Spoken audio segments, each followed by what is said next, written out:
already know, though.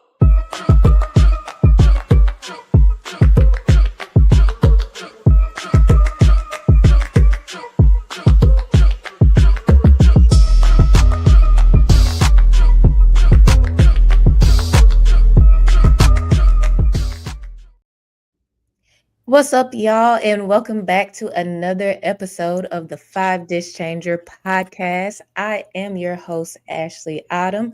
We are streaming a little bit later than we normally do tonight, but it's all good because everything happens the way that it's supposed to happen for a reason. I have two very special guests here with me today.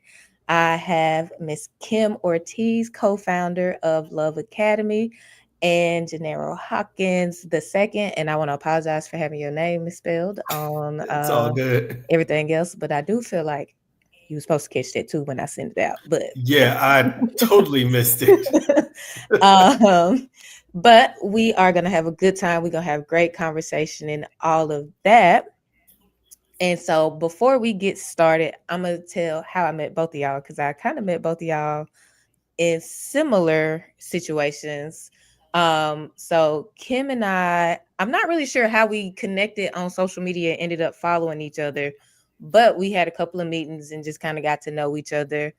And you do not know this, Kim, but for you in the audience, one day I just happened to be I was on my way back home, honestly. I was in Nashville. I was over it. My car was packed and I was getting ready to drive to Chattanooga and then try to figure it out from there. And I was laying on the couch and Kim posted on Facebook, "Who looking for a job at Universal?"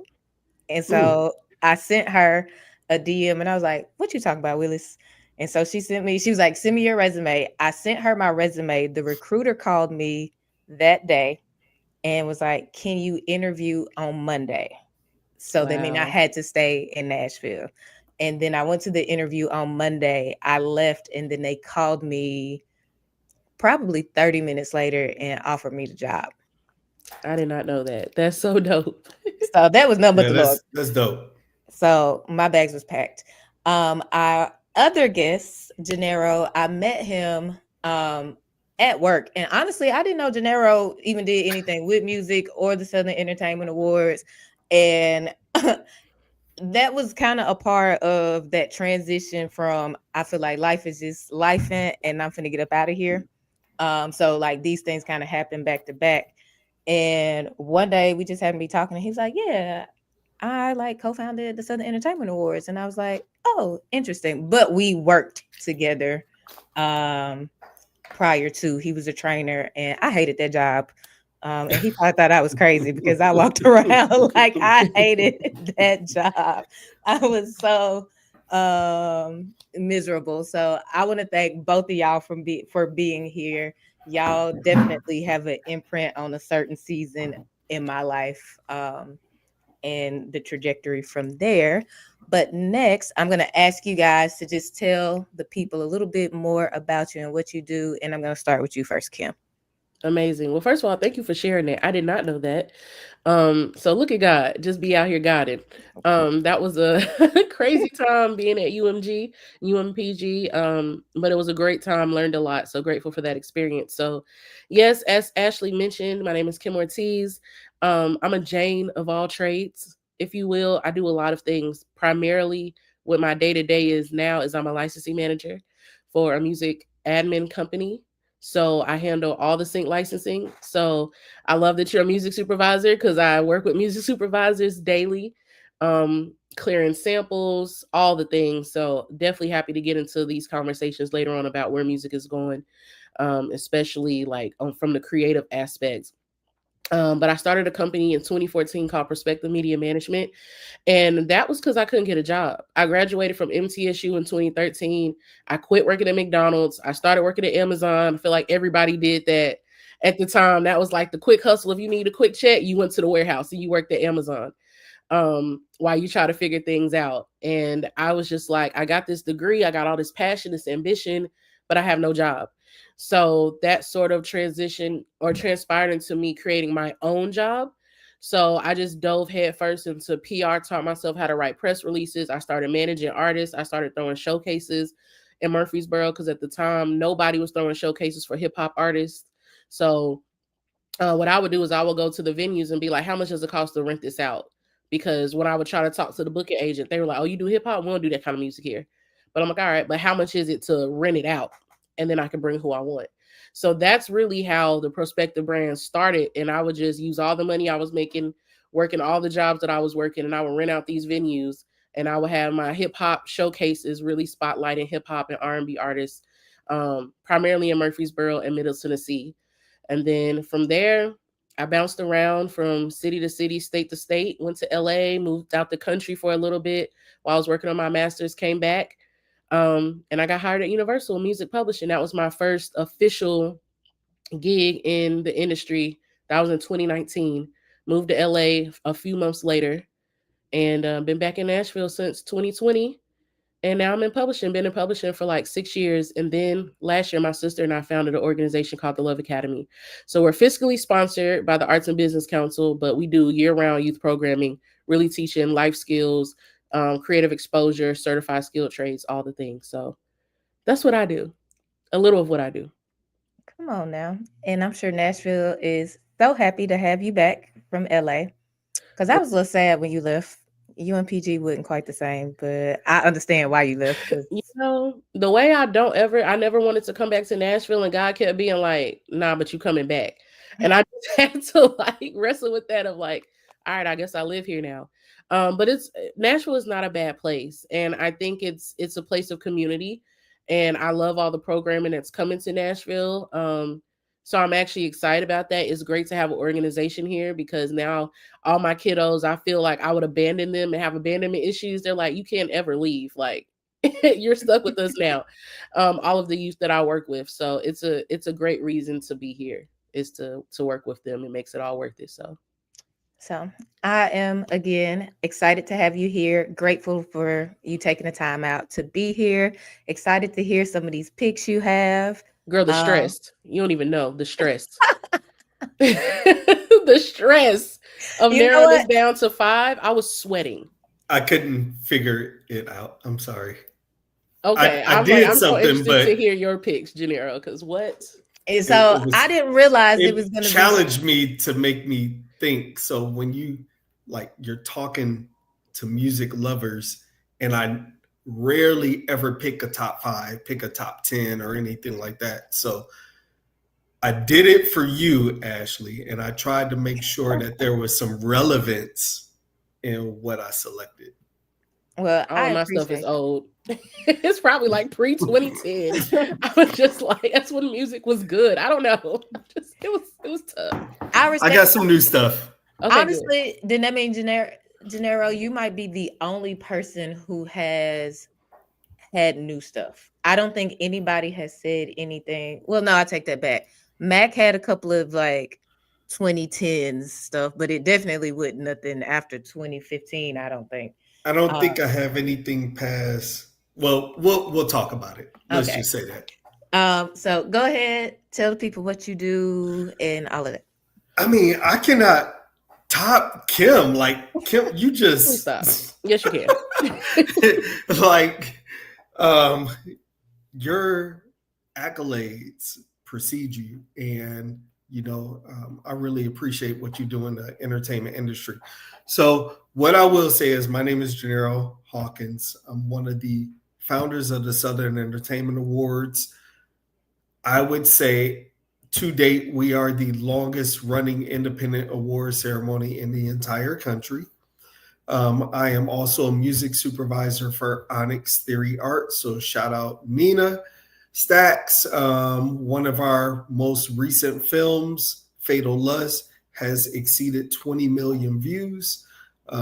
So that's huge. I don't care what platform it's on or anything like that. Views are views. So that's me in a nutshell. And I DJ. I just finished DJing before I got onto this. So that's why this was pushed back an hour. So I really appreciate everyone's flexibility. But I wanted to make sure met my obligations and did exactly what I said I was going to do. I thought it was a little weird that this was on 9/11, but I'm like, all right, we're going to make it work. Yeah, I didn't really think through that when I planned everything out. Uh, and when I feel Hey, like life happens. yeah, like I just was like, okay, I started doing like all of the pre-production in the spring. And so then it was like, okay, when am I going to start this? And then it's like, okay, well, if you drag your feet, you're never going to start it. So I just said, okay, I'm going to do No Thursdays time like and the then present. yeah, Thursdays and mapped it out. And then by the time I mapped it all out and started booking all the guests and stuff, I was like, wait a minute, 9/11. Oh well, we in it now. So Yeah, but yeah. Exactly. Plenty um to talk about. Yes, Lord. exactly. So again, thank y'all for taking time out to be here. But we gonna get into these picks, which y'all came here to do. And I'm sweating just thinking about it, and I don't even sweat. I just feel like I'm Yeah. glistening. I no had to pressure. really think through mine, and I was like, It was so what hard. is Ashley looking for? And I'm trying to align with what, yeah. So And we're to be gonna we're to gonna be make it do what it do. to be honest, I wasn't really looking for anything in particular. Like I'm like you, Gennaro. I do not necessarily pick my own top five of anything, but I thought it would be cool to just kind of do like a nostalgia feel where it's like back in the day, that 5 disc changer, you really had to know what you wanted in there, like especially like in cars and Once you stuff. left the house, Like, it Listen, a was little a wrap. visor with the CDs in there. girl, I had the Today's kids will visor. never I know. kept the booklet in the I car. got Come the, on, booklet. I had the booklet of 200, the 80, three booklet, the thing over like it rained CDs on your head if they Mm-hmm. get stretched out. So I was like, I Hmm. think it would be cool just to kind of take it back to that part of life where it's like you really had to think about what you were gonna ride around with, at least for the day, if not for the week when you loaded that changer up. So For that was sure. it. It was no No, trick I question. love it. I love it. I love it. Um, but let's start with track number one. I'm gonna start with you, Kim, just because the way everything's You set know, up, get my the eyes on anxiety that. over with. It's okay. We'll get it over.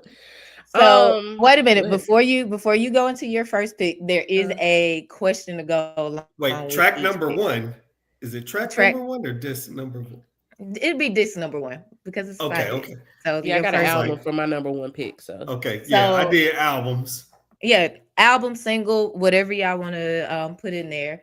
But the question that goes along with this, and it'll be for both of y'all, why did you choose this track and what does it represent in your journey? okay, all right. You ready? I'm ready. Okay.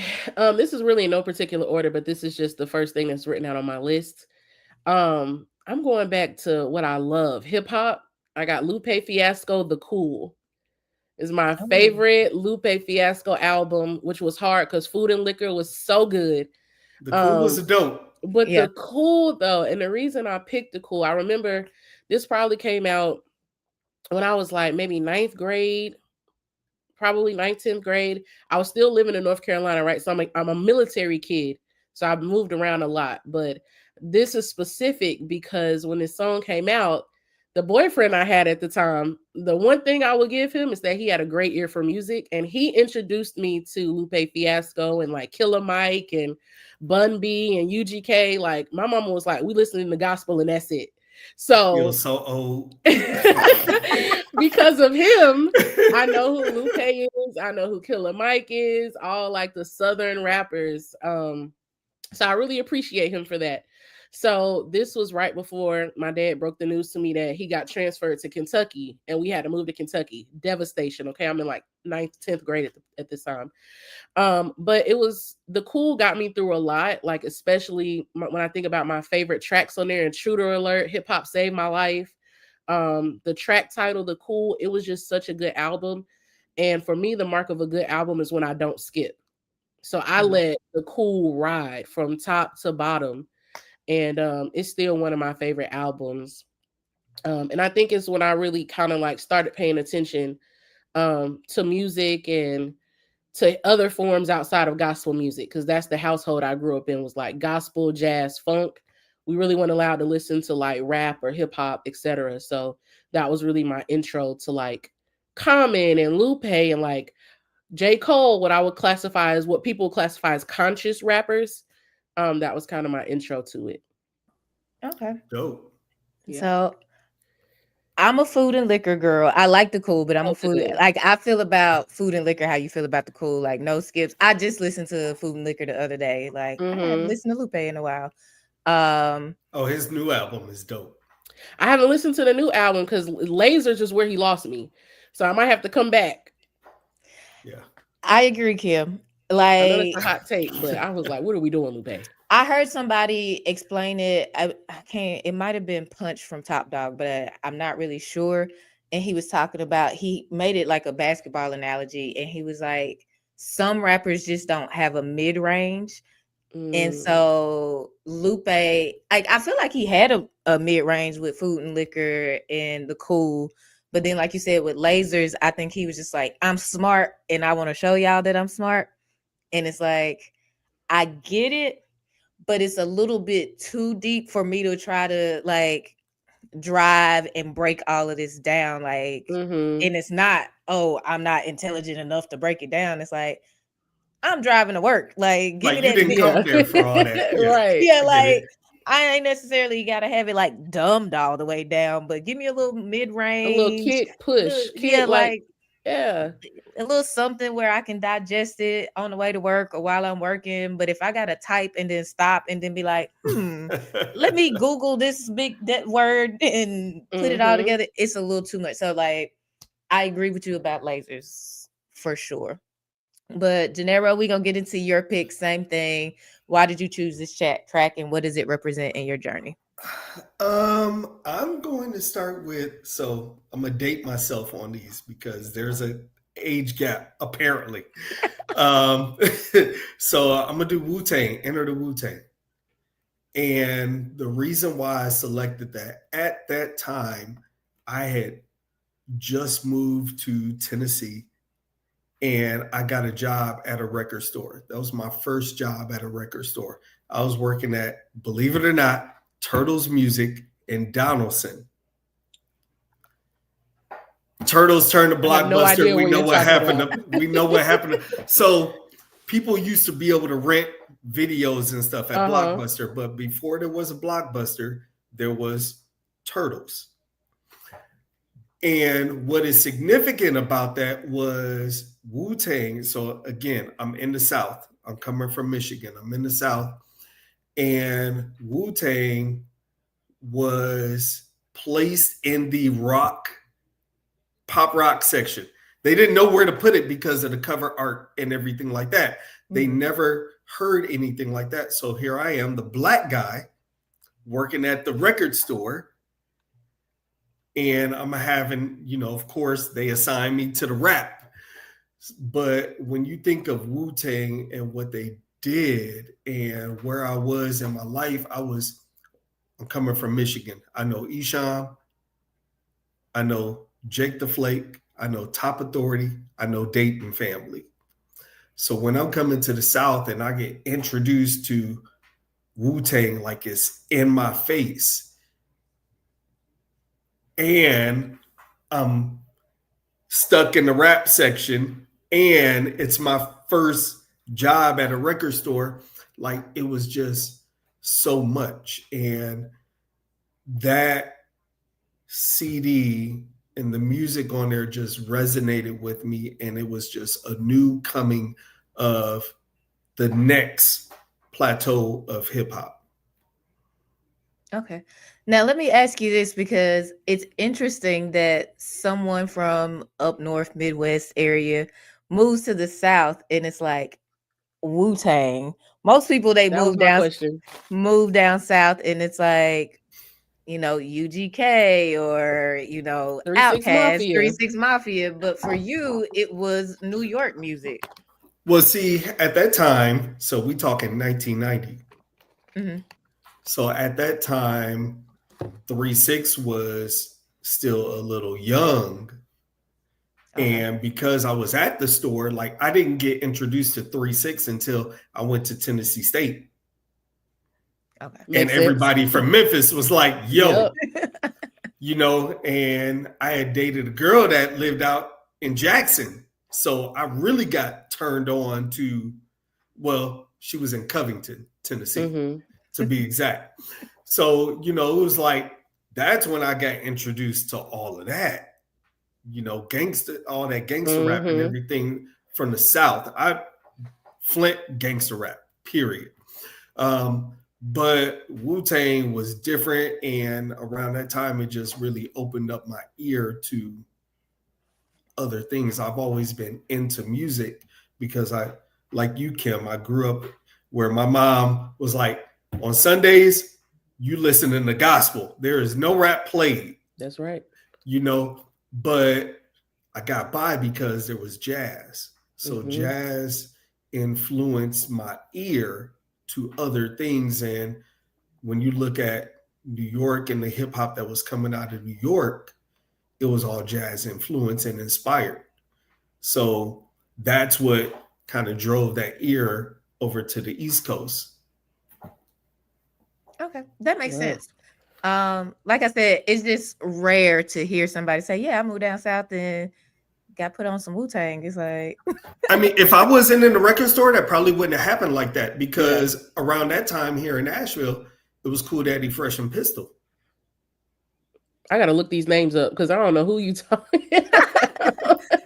So Cool Daddy Fresh and Pistol, they were the top artists in the city. They were Cool Daddy Fresh had a song, It's All True. Pistol got signed to Easy's label. So that was before Bone Thugs and everything like that. Like, Nashville had a buzzing sound around that time. So we talking 90s. I'm getting kind of deeper into this pick, but I just got questions. But that's what it's about. Like, you putting us on some game right now. So you talk about Nashville's sound at that time. What was unique about the Nashville sound about that time? Or was it, kind of a hybrid blend of just Southern? I mean, I'm coming from the North. And one thing that we are always told in the North is that everybody in the South is slower. What I noticed was the influence of the North and the East Coast here in the South. So like Boogie. So Wu-Tang had an influence here. So Lotta Dark Man, Lotta Dark Man here in Nashville had Wu-Tang connections. He was a Southern Wu member, basically. So that's where all of that comes from. The beats, the production, it was grimy, it was gritty.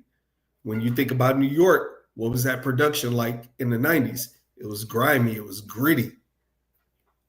It was street talk. So Nashville had street talk. It was just Southern. New York had street talk. It was just East Coast. Interesting. I feel like the Pistol guy, I've heard his name before. I couldn't tell you nothing about him. Don't put me on Jeopardy.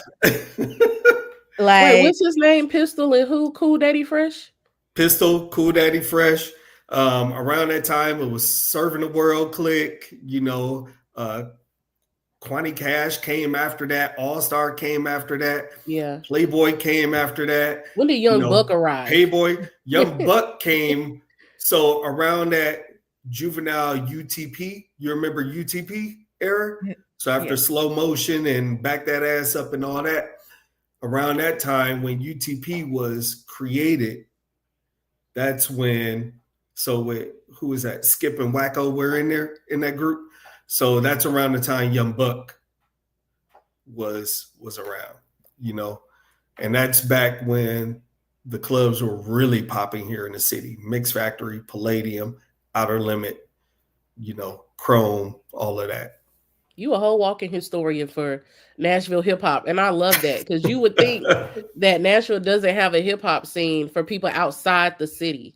And that's by design, because they've designed it to be country. Oh, no. Like the hip hop, even when you think of Mike E and Count Bass D. So Count Bass D was picked up by Third Base. So there was a DJ here in the city by the name of DJ White Knight. White Knight introduced Count Bass D to Pete Nice from Third Base, because White Knight was the DJ for Third Base back in the day. And Count Bass actually went to MTSU. So a lot of talent came out of MTSU and everything. But yeah, Big Doggy Records, which was Reggie White's label, actually signed Mike E back in the day. And that's around the DC Talk and the Grits era, the Christian rap. So Nashville has always had a major artist signed. No, that's dope. And I agree with Kim, like the fact that you have the knowledge and the history and to say that, because a lot of people don't know that. And a lot of people move to Nashville and don't attempt to try to even know that. So like I've heard of Kwani Cash and some of the other people, not the people from the 90s, the early 90s. So it's more like the Y'all were young. A little bit, Yeah. but it's okay. And like y'all said, I grew up in we listened to gospel music and this little slither of R&B. And me getting more of the secular music was from older cousins, where it's like, if my mama knew I was listening to this, she would be upset. But we get to watch the MTV raps and the BET 106 in Park, all of that. So we're gonna go into our second pick. I'm gonna start with you, Janirio, this time. What is your second pick? What was happening in your life when this song or album dropped, and what made it stick with you? So my second pick is actually a sophomore album, which a lot of artists don't do good on sophomore albums. There's a struggle, a challenge, an expectation, and that is Del the Funky Homo Sapien, No Need for Alarm. It was jazzy. It was boom bap, had a little bit less funk than his prior albums. So little history about Del the Funky Homo Sapien. That is Ice Cube's cousin. Look, let me take notes. Hold on. Yeah, I'm over here typing and pulling it up. There's a whole history lesson. The Funky Homo Sapien. Del the Funky Homo Sapien is Ice Cube's cousin. And his second album, it was very in your face. So if you've ever heard of hieroglyphics, I'm sure y'all have. Y'all heard a song called 93 Till Infinity and Far Side and all that. So that is a hiero collective. So Del led the way for the hieroglyphics. But that No Need for Alarm album just came off hard. And it starts with the first song and goes all the way through. But yeah, my ear for hip hop was really expanding around that time. And that was probably around the time that I had moved to Atlanta. So I moved from Nashville to Atlanta. So another music mecca, and my ear opened up. Even my exposure to music in Atlanta was, I can't even describe it, because I moved to Atlanta the year that Freaknik was at its peak and the cops boycotted. 93? Was that 93? Yeah. I wanted to be a Freaknik so bad. All my older cousins were going, and I was 2 years old, and I was like, I want to go to Freaknik. I'm so jealous. Good for you. The last year of Freaknik, I was like in high school, so like barely. It was like they shut it down right when you. Yeah, I was 20. I was 20 years old, moving to Atlanta, Georgia. Pursuing a music career. So lucky. And it was like, just what a time. You went on them tapes, were you? They came out with a Freaknik documentary. Nope. You were saying I wasn't on them. I don't know. I watched the documentary. I seen a little. I might need to run it back. Let me see. Yep. So now let me ask you this. You've lived in Atlanta, you lived in Nashville. Which city do you feel like was easier for you to navigate as far as music goes? Um, I had no issues in either, to be honest. But if I had to pick one and say, oh, which one is easier? Maybe Atlanta at the time because of the diversity. It was people from everywhere in Atlanta. Everybody was moving to Atlanta to pursue music. Nashville was and still is a little bit kind of wide open. Yeah. But Atlanta, like, there's just certain things that you got to do in Atlanta that you can't do in Nashville.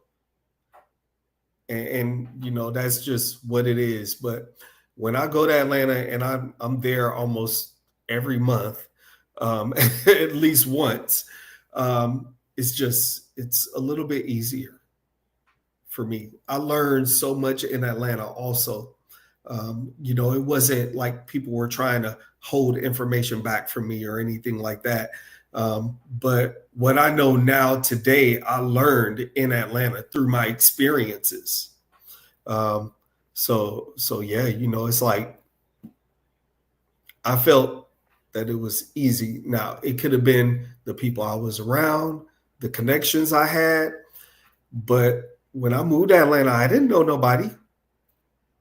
You know, I networked my ass off and got into a couple cool circles and was able to make some things shake.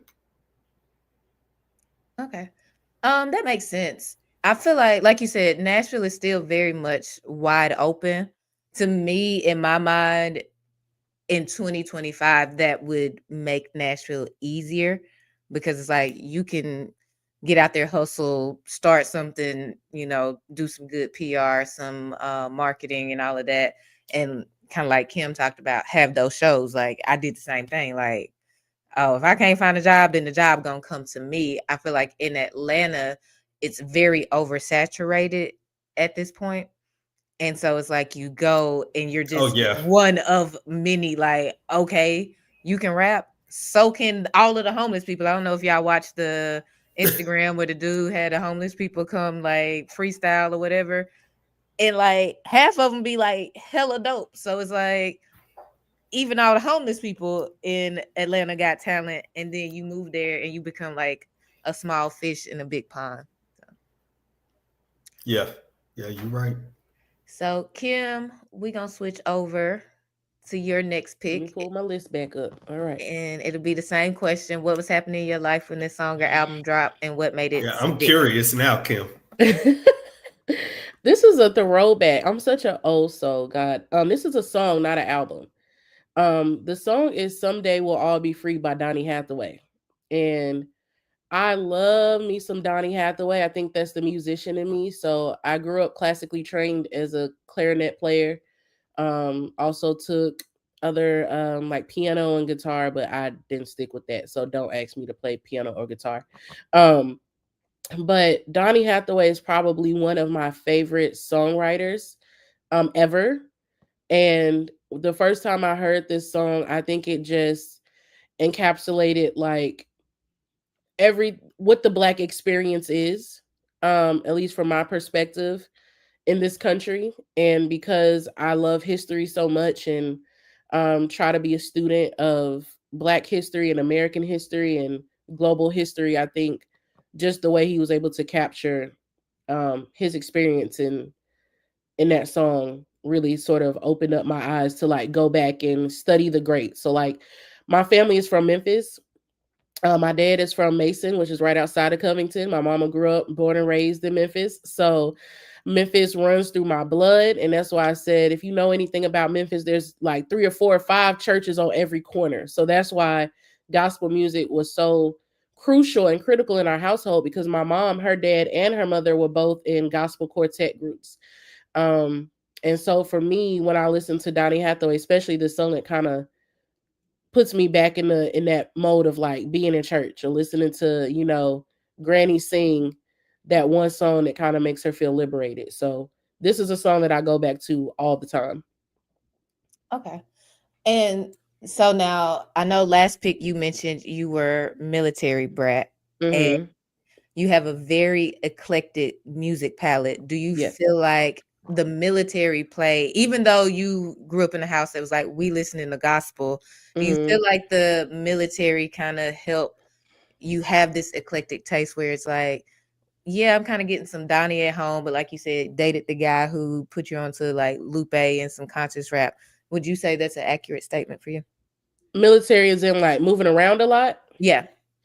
Um, No, I'm not gonna give it that much credit because that was actually like a sucky time to be a kid, constantly moving. If you're a military brat, we got survival stories. It wasn't all bad, right? Like what it did for me is it put me in a space with people from all different cultures and walks of life, and really gave me an appreciation, like you said, for all types of music.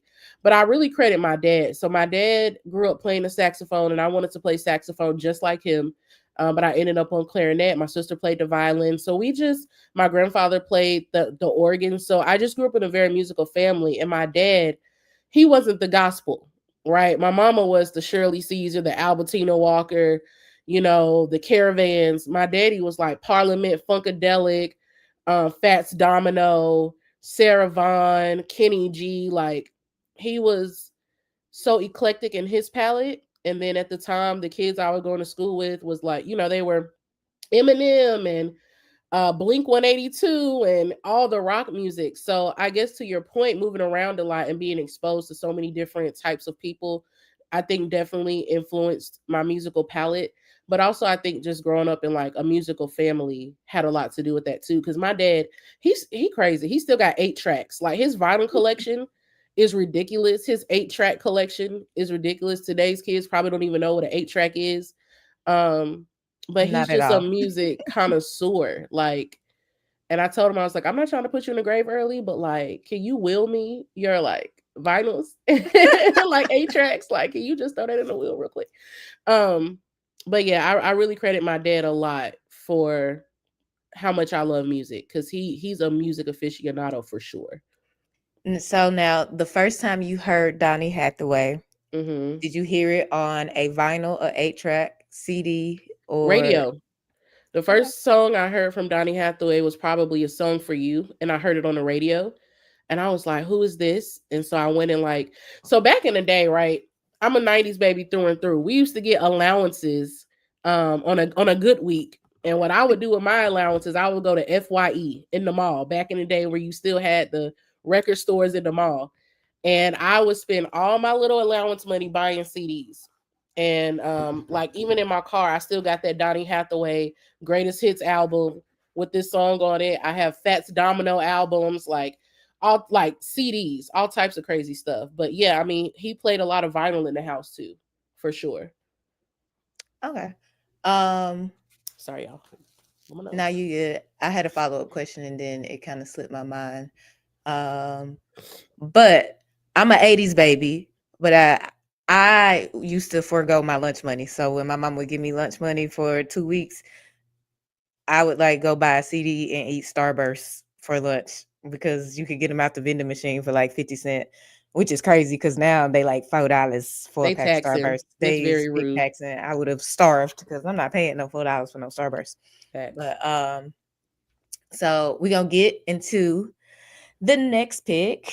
We're gonna go back over to Gennaro. Pick number 3. And that the follow-up question for that is why does this track or album still hit today and what keeps it timeless for you? Um, so mine will be A Tribe Called Quest, Midnight Marauders.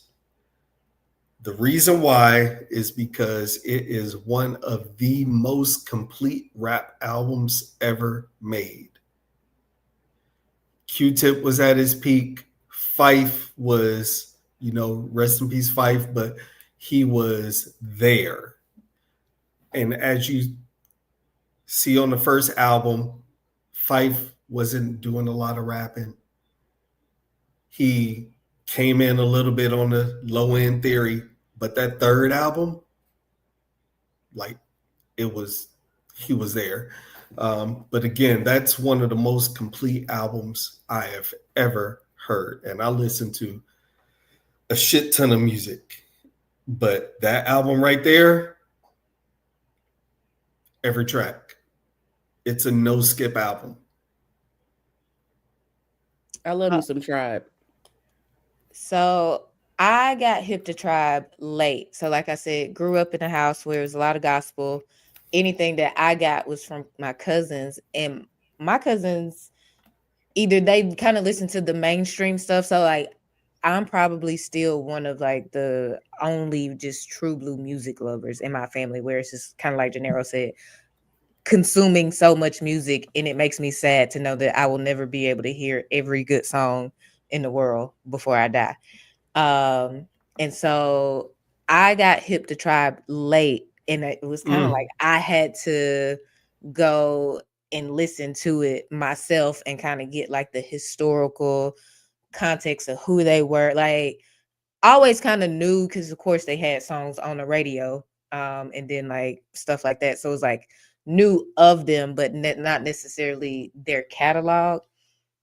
So they don't necessarily kind of stick with me the same as some people who kind of like either heard it first go around. I also notice y'all are both jazz people, and I wonder if that also plays a part of it.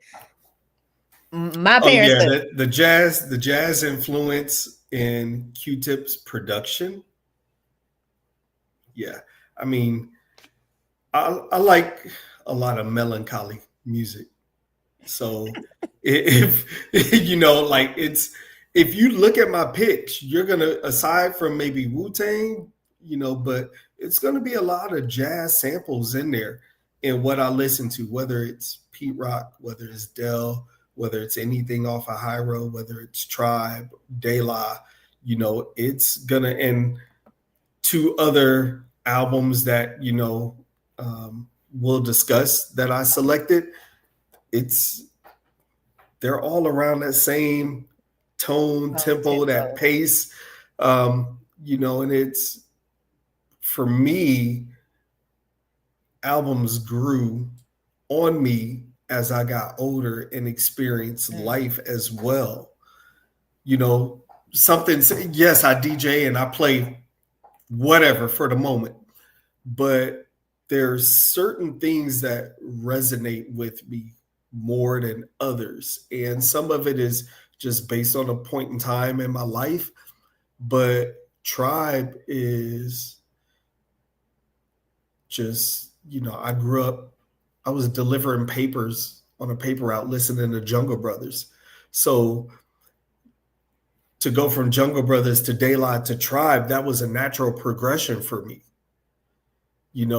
To listen to Slum Village, that was a natural progression for me. To listen to Hieroglyphic Farside and Souls of Mischief, that was natural because all of those groups, regardless of the coast, they're interconnected.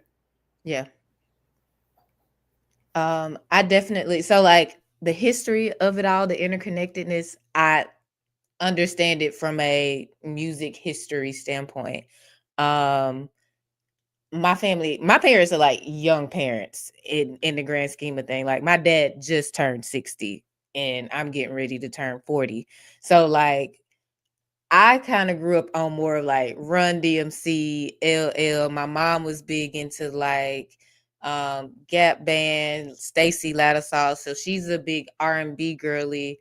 My dad's not a big music guy. Like he kind of weird where he can ride around in the car with no music on, period. And it's like you Yo, just it be Who like that does that? sometimes. Listen, Who the does older you get, the more I look forward to them the silent moments in the car. I'm not gonna lie, I feel your daddy a sometimes little bit, and but every sometimes day I is can crazy. listen into some silence, but he can literally just be like Every day. everyday silent. And like he has an older car, so we just got him a little plug-in thing so he can play the stuff he like on Spotify, but he would just ride around listening to the radio station, and I know he don't know none of them songs. Like he'll hum along with it, but girl, he not listening to Drake or Mary J. Blige or whatever coming on I the. don't think there's ever been a day in my life to where I have not listened to music in some capacity. Yeah, I love I would that. agree. I would I agree. can't say the same. I listen to music pretty much every day in some Well, no, that's a capacity. lot. I do, I but not listen to all day. music to go to bed. Yes, I do that. Now I'm not gonna do that because then you get earworm, and then that one song will be stuck in my head and playing in my dreams, and then I'm gonna But get it's soft jazz. You know, I listen to That jazz or meditation lo-fi. music does it for Yeah. me. Like you put on that I listen little, to music when I'm working, to be yeah, honest. or when I'm studying, Yeah. like yeah, yeah. Now yeah. working, studying, sleep. No, I'm a scroll on something. I'm a doom scroll on something until my eyes drop 3 times. The first time I'm gonna fight it. The second time it's like okay. Usually it's like I need to get done with this. The third time it's like all right, put the phone up, silence. I'm done. Listen, Um. So I yeah. watch Friends and play Candy Crush until I pass out. That's the routine. Friends, Candy Crush. Now I gotta hear what that third selection is, Kim. I'm curious. And Some that's a y'all good know what I'm segue. So, Kim, let's talk Yeah. about your third selection. I'm about to switch it up actually because I had a bunch of honorable mentions on here because I was stressed out. So we just gonna switch it up and pick for one of them. Um, I'm gonna go with Willow and Pathogen. That's actually a newer Yeah, record. I am probably one of the biggest Willow fans that you will ever meet. People do not talk enough about Willow for me. That girl has Like so Will Smith's yes, daughter? yeah, Willow Okay. Smith. Yes, yes. Post I whip my hair back and forth. Like the albums that she has put out as she has grown into an adult are just so ridiculously um creative. And even if you listen to this latest album, I think this is probably one of the most creative albums I've heard in this decade. If you just listen to like the time signatures and the way she's moving in and out, like even Quest Love, I think he produced part of the album, and he was just like, who thinks of stuff like that? Like you hear the jazz influence, you hear the rock influence. It's like if Paramore had a baby with like Alanis Morissette mixed with a little Tracy Chapman, it would be Willow. You know, like yeah. that's the That's a musical perfect baby. example. Yeah, that I hear, and you could tell she just like listens to so much, like so many different genres of music. So I love Willow Down. I love Willow Down, and I think um that album really got me excited about music again in this recent period because I don't listen to the radio. I know that's a hot take. Because I work in the industry, I do not listen to the radio. Um, and I don't like I'm aware of new songs, right? Because I don't want to be ignorant in my industry. So like I listen to like what's being rolled out, but also I just like what I like. And I'm not listening to hot girl music all day, every day. And then I want to be clear, there's nothing wrong with hot girl music. I'm not shaming the hotties. I'm just saying for me personally, that's You not just something I want can more listen to. substance. Yeah, I just want a little more creativity, like not just vocally, but instrumentally. And the fact that she's weaving out in and out of these intricate time signatures, that's just the music nerd in me of like, how is she going from 6/8 to 3/4? Like all these things that you wouldn't think could be done, you know, and really rocking out. So for me, I kind of nerd out on that album, and I think that's what really got me excited about the music that's coming out now that maybe kind of be floating underground because I don't think people talk about Willow enough for me. I'm just like, why are we not talking about Willow? Why she? What are we They doing? don't. They don't talk. She's so underrated, and I hate even using that phrase, but I've seen her in concert when I lived in LA. At the time, I was partly managing her Will Smith's godson, who was a DJ, and he opened up for Willow and Jada, in down like DTLA down at a venue. I think it was Novo in downtown LA, and just seeing how she is live, and I've seen her live like 3 times now. She's phenomenal. Yeah. I don't necessarily get deep into her catalog, but that first album after she decided I'm going to do music again, I think it was like she had shaved, she might have still had the shaved head. And it was very acoustic vibes. And I was like, okay, I didn't expect this, but it was dope. And then when I started hearing her on like Transparency and all of that type of Hmm. stuff, and I was like, no, she's actually the truth. I think she's probably more so underrated because she is Will Smith's daughter, Jada Smith's daughter.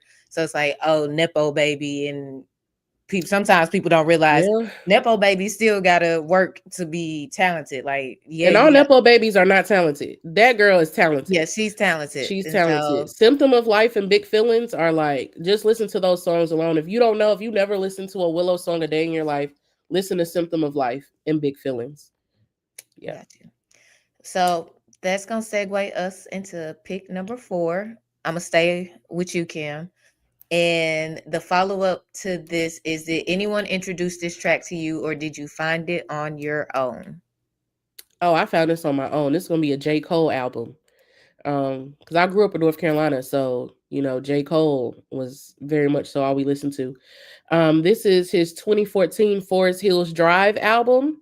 When that album first dropped, oh my god, it was on repeat constantly. I was out of college by then, and I remember listening to Love Yours over and over and over again because that was a tough time. Like, my great grandmother, who I was extremely close to, had literally just passed away, and I had a feeling the day that she passed that she was going to pass that day.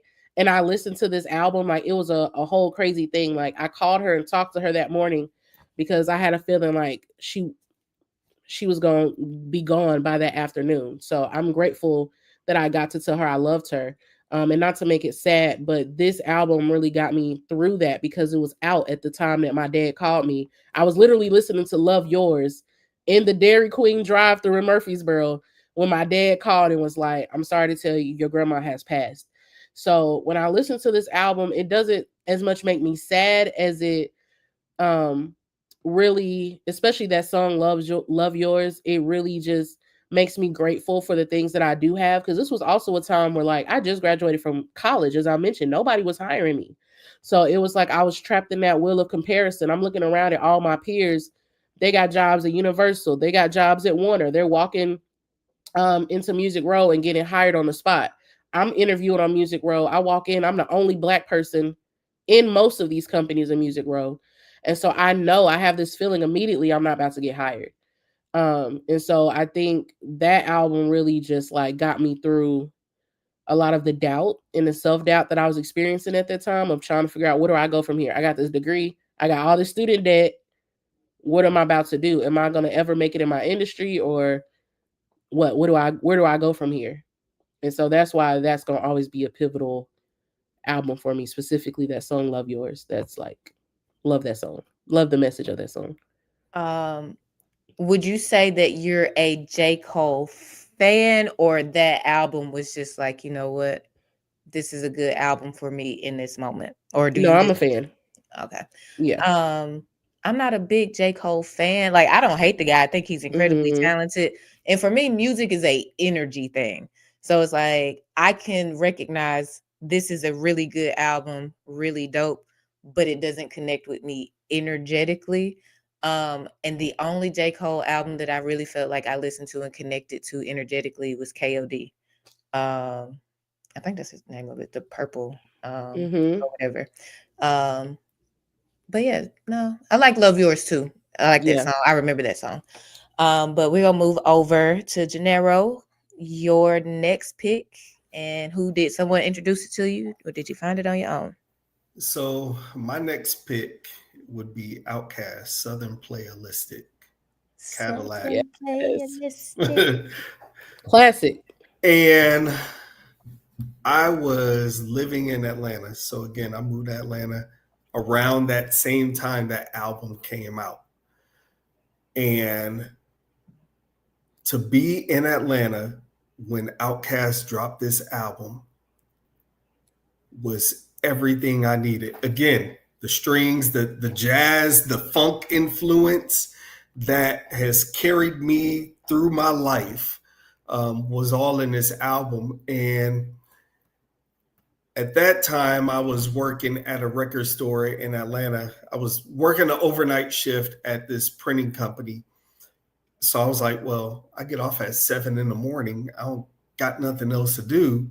So let me go pick up another job that, again, brought me back to music. And I met a guy at the record store, and he was like, yo, I'm working on some music and everything. You know, We got a project coming out soon and some more other stuff. That guy that I met was Rico Wade. I knew you were gonna say that. I'm so jealous. What a name drop. What a name drop. First of all. Yeah. And, rest in peace again, Rico, but his contribution to music and everything that he did and instilled into Dre and Big Boy was like, I was working at Linux, and he just happened to walk in the store. And I was, as usual, stocking CDs. But the energy was just like, it flowed. So, Atlanta ushered me into Organized Noise and Organized Noise Productions and Sleepy Brown and, Goody Mob back when they were the Lumberjacks and all of that. So, that would be my album. And, that entire album tells a story from the intro. You're if you ever fly to Atlanta, that intro in their album, like when you fly into Atlanta, you can only think of that intro in that album. Welcome to Atlanta, home of the Red Dogs. And then you see BMF and all these shows, and they have the Red Dogs on there and stuff. It's a culturally sound album that is necessary for everyone to listen to when it comes to Southern music. I agree. Being from Chattanooga, I feel like the little remnants of the energy that Outkast had when they dropped that album, it was like you could feel it in Chattanooga. Like we picked up on that. I think I like that you talked about like that intro and flying into Atlanta and how it painted a picture, because I feel like more artists need to do that. And one of my quotes is, nobody else is gonna think your city cool if you don't. Like people went to Atlanta because they did have songs or stuff that said "Welcome to Atlanta" and they're painting these stories, and then you get deeper into it, and then Jermaine Dupri comes out, "Welcome to Atlanta" with where the players play. It's like, why would I not want to go? They have a lot of fun in their city, regardless if they are or aren't. They're making it look like they have a good time. So I think more artists need to embrace where they're from, because you can win your city over that way. And then that gives you the push and the momentum you need to go other places. And sometimes you do have to go other places. But I am a strong believer, if you drop a city anthem that is a banger and undeniable, your city will get behind you. They will respect you, and it'll give you a very necessary push to be on a bigger platform. But that is my rant on that. We gonna go over. No, Kim, you did the first one on that one, right? So yeah, we going to pick number 5. We at pick number 5. So Janirio, we gonna stay on you for pick number 5. And the follow-up to this one is, why did this song deserve a spot in your top 5 over everything else you could have chosen? My album is Mac Miller, Swimming. It was released in 2018. And for where I was in my life at that time, everything Mac was saying, I was feeling. Again, the jazzy beats, the melancholy feel, the emotions in the album, and everything like that. I was back in Nashville at that time. I was working at Asurian, and one of the white guys there was like, "Yo, check out Mac Miller, blah blah blah," and I did. I checked out the Kids mixtape and a few other projects and stuff. But when that project came out, Swimming, it was, oh my God, it was so much raw emotions, because Mac has been on this, or was on this wave, and you could feel it in his album. So as I got older, I grew even closer to Mac. But where he was in life, you heard and felt it in his albums.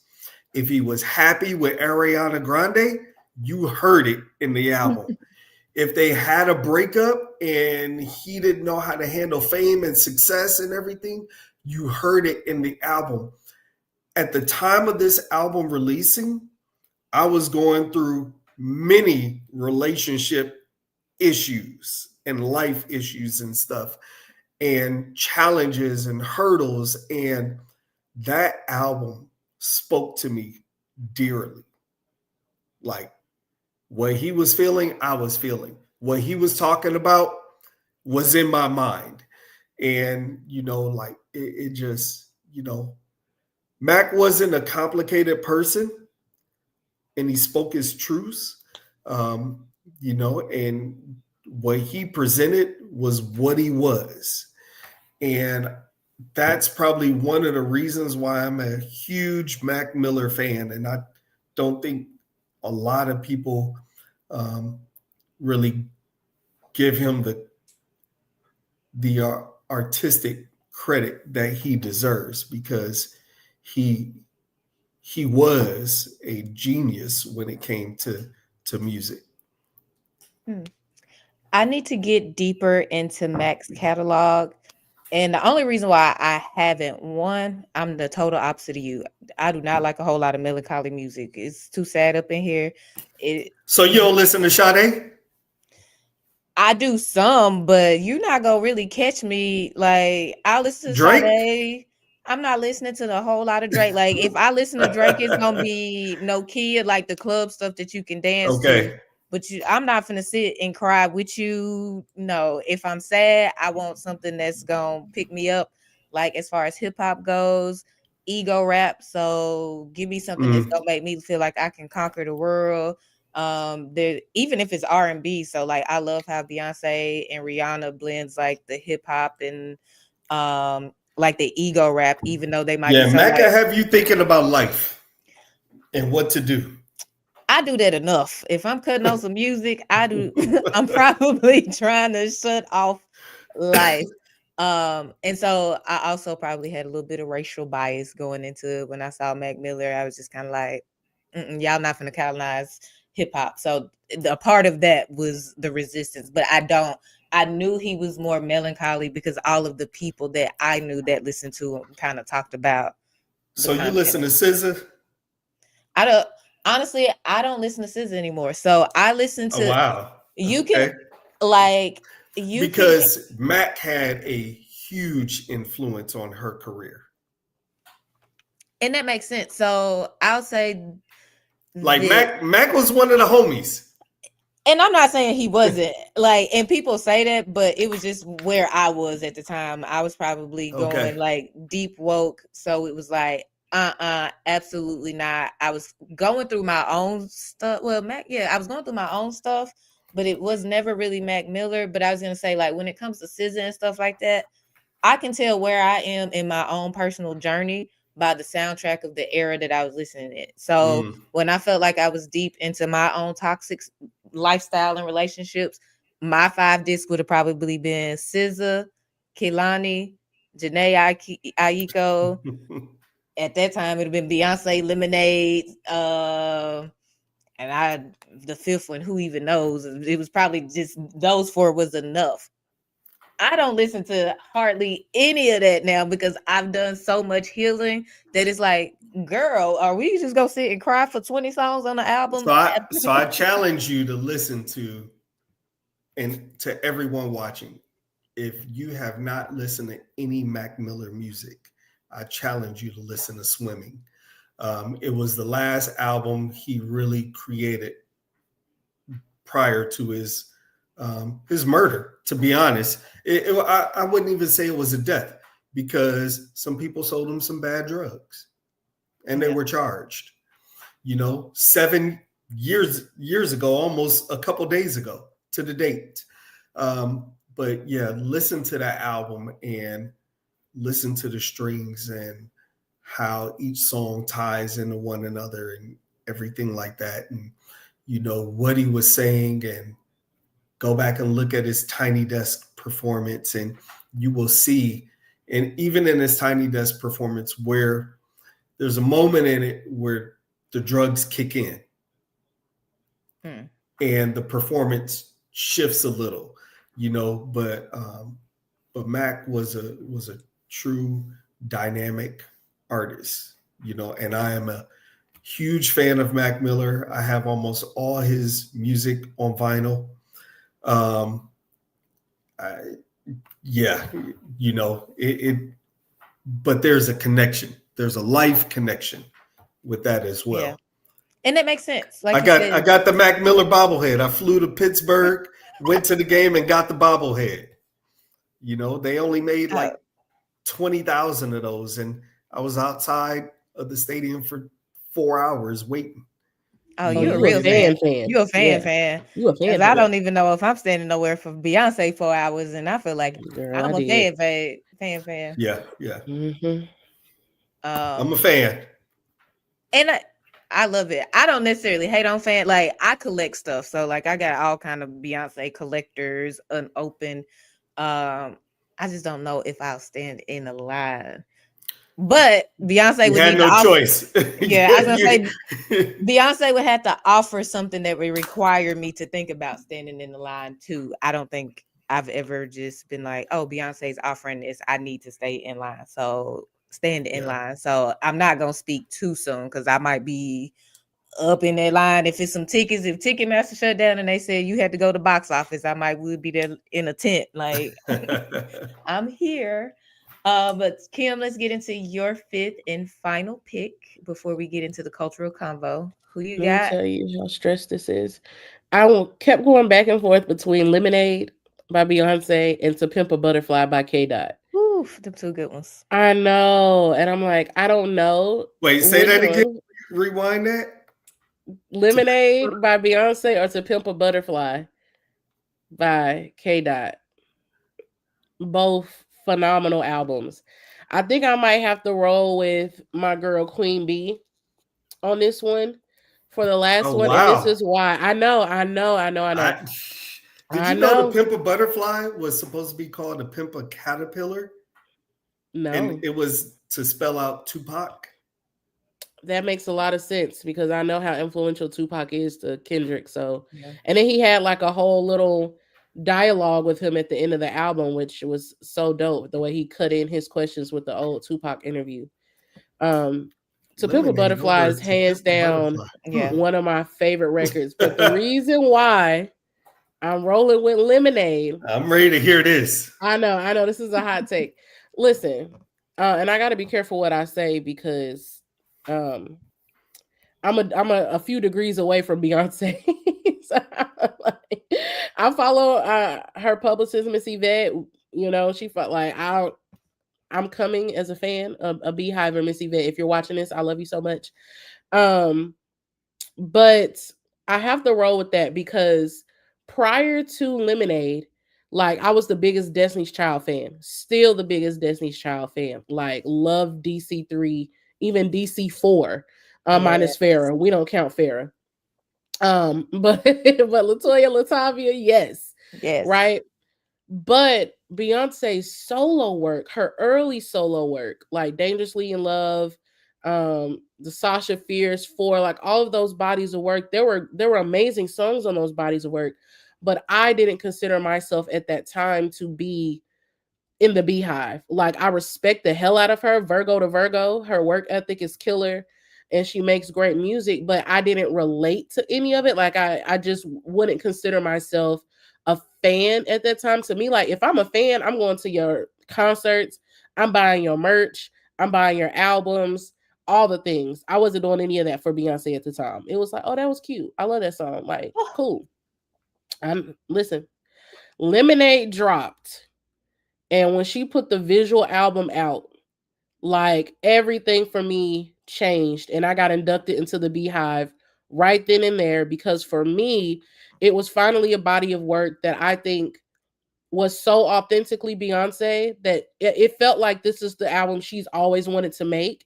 and finally she was in a space where she could make the album she wanted to make, and she didn't have to care about what Columbia was saying, if that makes sense. Like it Yeah. wasn't her most commercially, it wasn't a very commercial album. Like it had some commercial singles on there with like Formation, which was my least favorite song on the album at the time, because there were so many other great songs on the album.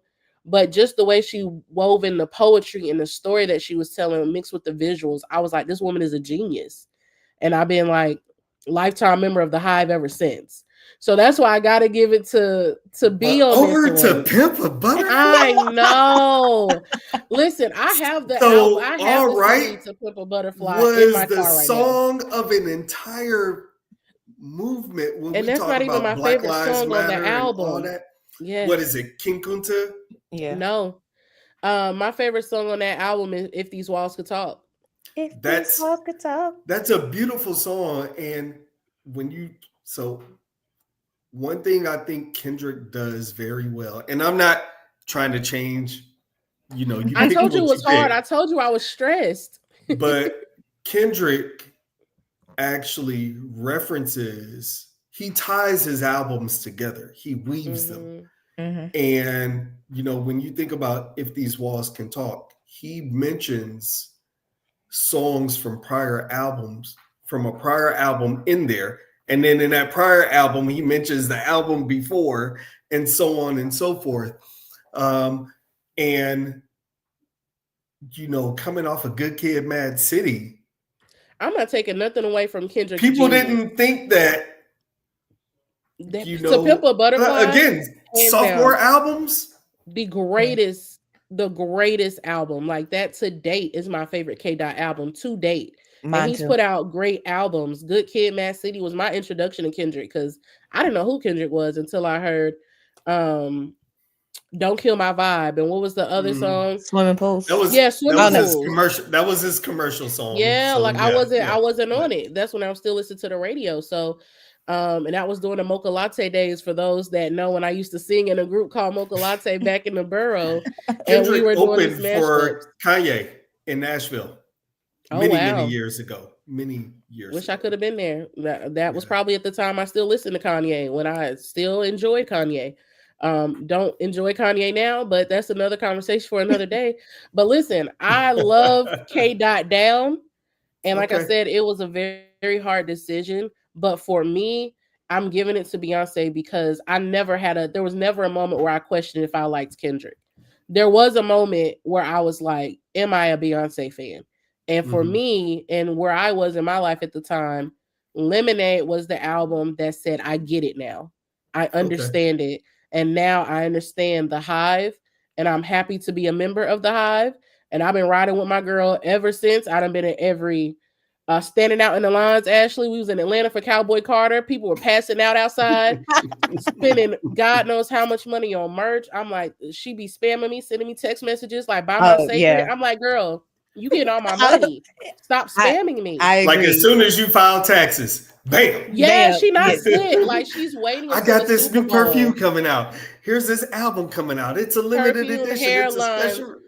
tickets. I'm waiting for Act 3. I'm trying to have a Beyonce fund put together to the side for Act 3. It's a It's like a problem. Christmas fun. For real. Like Yeah, for nah. real. It's a problem. Kim, I get it. I think for me, some of it is I've become my daddy as I done got older and I just became cheap. And then I had to kind of start picking and choosing. Do I want to go see Beyonce? Do I want to see Brandy and Monica and all of that? So I did not go see Cowboy Carter just because there were other things that I wanted to do. But I can tell you the moment that I joined the Beehive was July 12th, 2005 in Nashville. It was before it was Bridgestone. My auntie called me and was like, hey, will you take your cousins to the Destiny Fulfilled tour? I don't want to take them. Girl, yes, of course. Now, I got there and realized she was trying to set me up with the neighbor girl's brother. And so we all ended up going to see Destiny's Child together. And I was not studying him at all. She was trying to do you a favor, girl. She was like, take one for the team. She did me a favor when she bought my ticket to go see Destiny's Child final tour. That was the favor. I don't know where that man at. first of all, he was trying to ruin my experience Oh, not by sorry to this like man. talking about my fandom. But even at that moment, I was not necessarily a Beyonce fan. Like Mm-hmm. I was a Destiny's Child fan. My favorite member of Destiny's Child would have been LaToya Luckett. So I wasn't necessarily a Beyonce fan, Destiny's Child fan. But during that tour, Michelle, Kelly, and Beyonce all did solo sets. And Kelly and Michelle just flat foot sang, and they did a magnificent job. Beyonce came out to the Coming to America theme music, and it was just this elaborate showcase. And I was like, nah, She different. she different. And Mm-hmm. that was the day I became a part of the Beehive because it was just so different. And I always tell people, if you are not a Beyonce fan, if you ever go see her live, she will convert you. I don't care if you're man, woman, boy, child, I've never every seen her live. Never. Man, listen, production value alone, it's just like, yeah, that's a whole nother conversation for another day. I'm gonna tell you what really changed my mind on Beyonce. So when I was getting my master's, I went to Berkeley College of Music, was in a master's program. At the time, this is gonna sound like a flex, but it's not, because I'm still paying student loans for this. I want to be very clear. But at the time, I was living in Spain because Berkeley has a campus in Valencia, Spain. So they have this thing with the programs where they bring in, all these big name people to be like your resident um faculty, I guess. Our resident faculty was Beyonce's publicist, Miss Yvette. Wow. So so I'm in this class. Miss Yvette is here for a week straight, and she's one of the nicest. And every time I see her, I'm always so happy to see her. But she's literally one of the nicest humans ever. And she just told us, like, this is before Hallie and Chloe blew up. Like, she zoomed them in into our class so we can ask them questions. And I embarrassed myself by like falling in front of them. Again, whole nother story.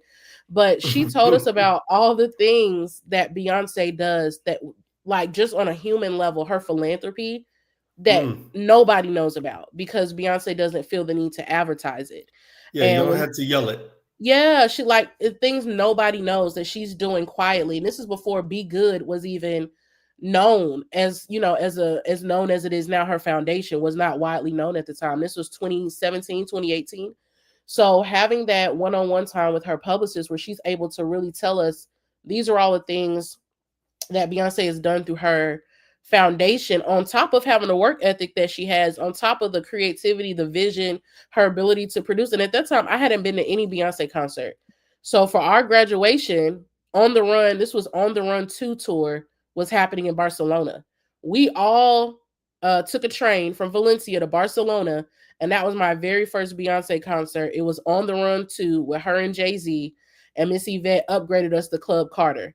I had an iPhone 4S, and I had my little iPhone 4S right here. Like, Beyonce's right here on my little iPhone 4S, and I was just like mesmerized. But it's anyway, that's a whole yeah, tangent. But it's like, it's nothing like it. unmatched. Anytime I've gone, the men that go, they always kind of go begrudgingly with their wife, and somewhere in the middle, They get converted. they get converted to the Beehive, and you'll hear them mumbling on their way out. Now I ain't Mm-hmm. listening to Beyonce in my car, but I'll come back to another show all day. Uh-huh. Like every single And they'll time. be louder than you when they hear a song they recognize. When she Yes. pulled one of them songs from her old catalog, like Get Me Bodied, they be the loudest one. Yeah, it's nothing like it. And before we go into the cultural combo segment, I wanted to say about To Pimp a Butterfly. That is my favorite Kendrick album. I know people say damn a lot, but I just think To Pimp a Butterfly gave damn a lot Iconic. of momentum where it's like, I got to listen to what he's going to do now. But To Pimp a Butterfly, I feel like, not even I feel like, I was at a place kind of like Janirio was saying about Mac Miller, where it's like this depression and navigating stuff. And To Pimp a Butterfly, he's kind of talking about that and dealing with, the evils of the industry and Lucy and navigating this life and trying to figure out who you are. And that's where I was like, how do I not lose myself? Feeling like I had created a life for myself that I didn't even like. And then it's like, okay, I hear To Pimp a Butterfly, and he's kind of talking about these same things. And I just remember listening to that over and over and over on repeat. But that's going to segue into our cultural convo. And y'all kind of touched on some stuff. So I'm happy that we can be able to unpack it and go deeper. Speaking of Kendrick, so lately we seeing the Young Thug, we seeing Drake. They're starting to lose momentum. And from your perspective, what does that say about where the industry is headed? And that's for either one of y'all. Oh, you want to take that one first, Janirio? I mean, for me, I think it's just art imitates reality, right? And everything, I feel like history repeats itself, and we're all kind of living in this simulation that is, people are fickle. The industry is fickle. Fans are fickle, especially in the age of social media. I feel like social media dictates what people like. The internet dictates what people like in the wave that they're on. And also, I'm not going to absolve Drake or Young Thug, but this might be a hot take, but I miss the days where celebrities were not online. Like, I miss the days where I was not in your group chat. I don't need to know your business. I don't want to see the trial. I don't care about the hot takes. Like, I think that has really kind of, for people like Cardi B, it works, right? Because she's so authentically herself every time she's on a live or her own, like, it works for her. But for people like Drake, nobody wants to see you because it comes off as like corny or cosplay, and he gets accused a lot of like being a culture vulture in this day and age. And I think it's just a sign of like the time that we're in and the way that music is shifting, especially with AI and samples and all the things that I'm sure we'll get into um later. But I just think Drake has done a lot of corny things, and there's nothing cornier than losing a rap battle and suing your label for that. Like, I have never seen that in my 34 years of living. And I just think he lost a lot of people. And I was a Drake fan. Like, if you're reading this, it's too late. I still have that CD. Like, old Drake, love. Views was probably the last album I listened to, because once he started trying to be like light skinned Future, he lost me. Yeah. So it's just not, his sound is not authentic anymore. So I think that's where that momentum is slowing down. Um, because everybody that grew up listening to Drake when he was still Aubrey making mixtapes, singing "Is Anything I'm Doing Brand New," we're all grown now. So it's like we kind of grew up with Aubrey, especially if you watch Degrassi. So to see him kind of switch from being the guy that makes the emotional music for your girl, like the singing rap that the girls can sing along to, or sweatpants, hair tied, chilling with no makeup on, to now you're talking about like you're dogging women, specifically black women. Like, I just feel like he's alienated a lot of his audience. I don't listen to anything from Young Thug, so I couldn't tell you why he's losing momentum. But Drake specifically. Gotcha. What do you think, Janera? Yeah, I think this is probably one of the first summers that we haven't had a summer hit record. And normally Drake is the one that provides that. The whole Young Thug stuff. I mean, there's a point in people's career that they like, you see them reaching. And I think Young Thug he's a menace. The stuff that he said is just coming back on him. And everyone can't pop out of jail and have success. Gucci did it. I mean, if you want to say Jay-Z did it. Tupac, Gunna. Tupac, yeah. But everyone can't do that. And then on top of that, you look at all the rappers that I grew up with that are making hot music, like Clips. Come on, there. Yeah, that Clips album is crazy. Malice is 50. And then you got the middle class of rap, like really putting out good music also. Earl, Larry, Tyler's probably top tier in that, because They're Yeah. not like your normal commercial rappers and stuff. But I think music is shifting right now, and some people are tired of the nonsense. To Kim's point, it's like, all right, Drake, how many times can you cry? How many times can you say the same thing over and over again? And I'm not, I mean, Drake has held down a decade and some change of putting music out. Um, and it's like each year he's reinvented himself, or he's done something to be relevant, or to put out that hot club record and everything. The music that he's doing just isn't sticking right now. And then you lose a whole rap battle, and you turn around and sue like you looking like a sucker. You buy a Tupac chain and it ain't even Tupac's. You try to diss Pusha T in the clips, but you got suckered into buying a autographed microphone by them, and it wasn't even theirs. Like, you're a fan of these people that you now trying to turn around and diss. And Thug's trying to go at Kendrick like, oh, you don't even want to do a feature and blah, blah, blah. Kendrick addressed that before it even happened because he knew it was coming. So, like, I mean, some people are just reaching, but the good music is getting out, and it's sticking. The Freddie Gibbs and Alchemist album. Who would have thought Larry June and 2 Chainz would sound so complementary together? Yeah, that Larry June goes Yeah. hard. And it's just, from a rap perspective, it's so much out there that the mediocre stuff, or the same stuff you've been doing, just ain't gonna work anymore.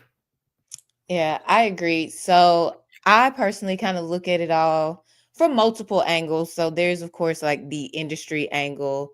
So it's like the money side, the creative side, and then I look at it as like a spiritual, energetic side.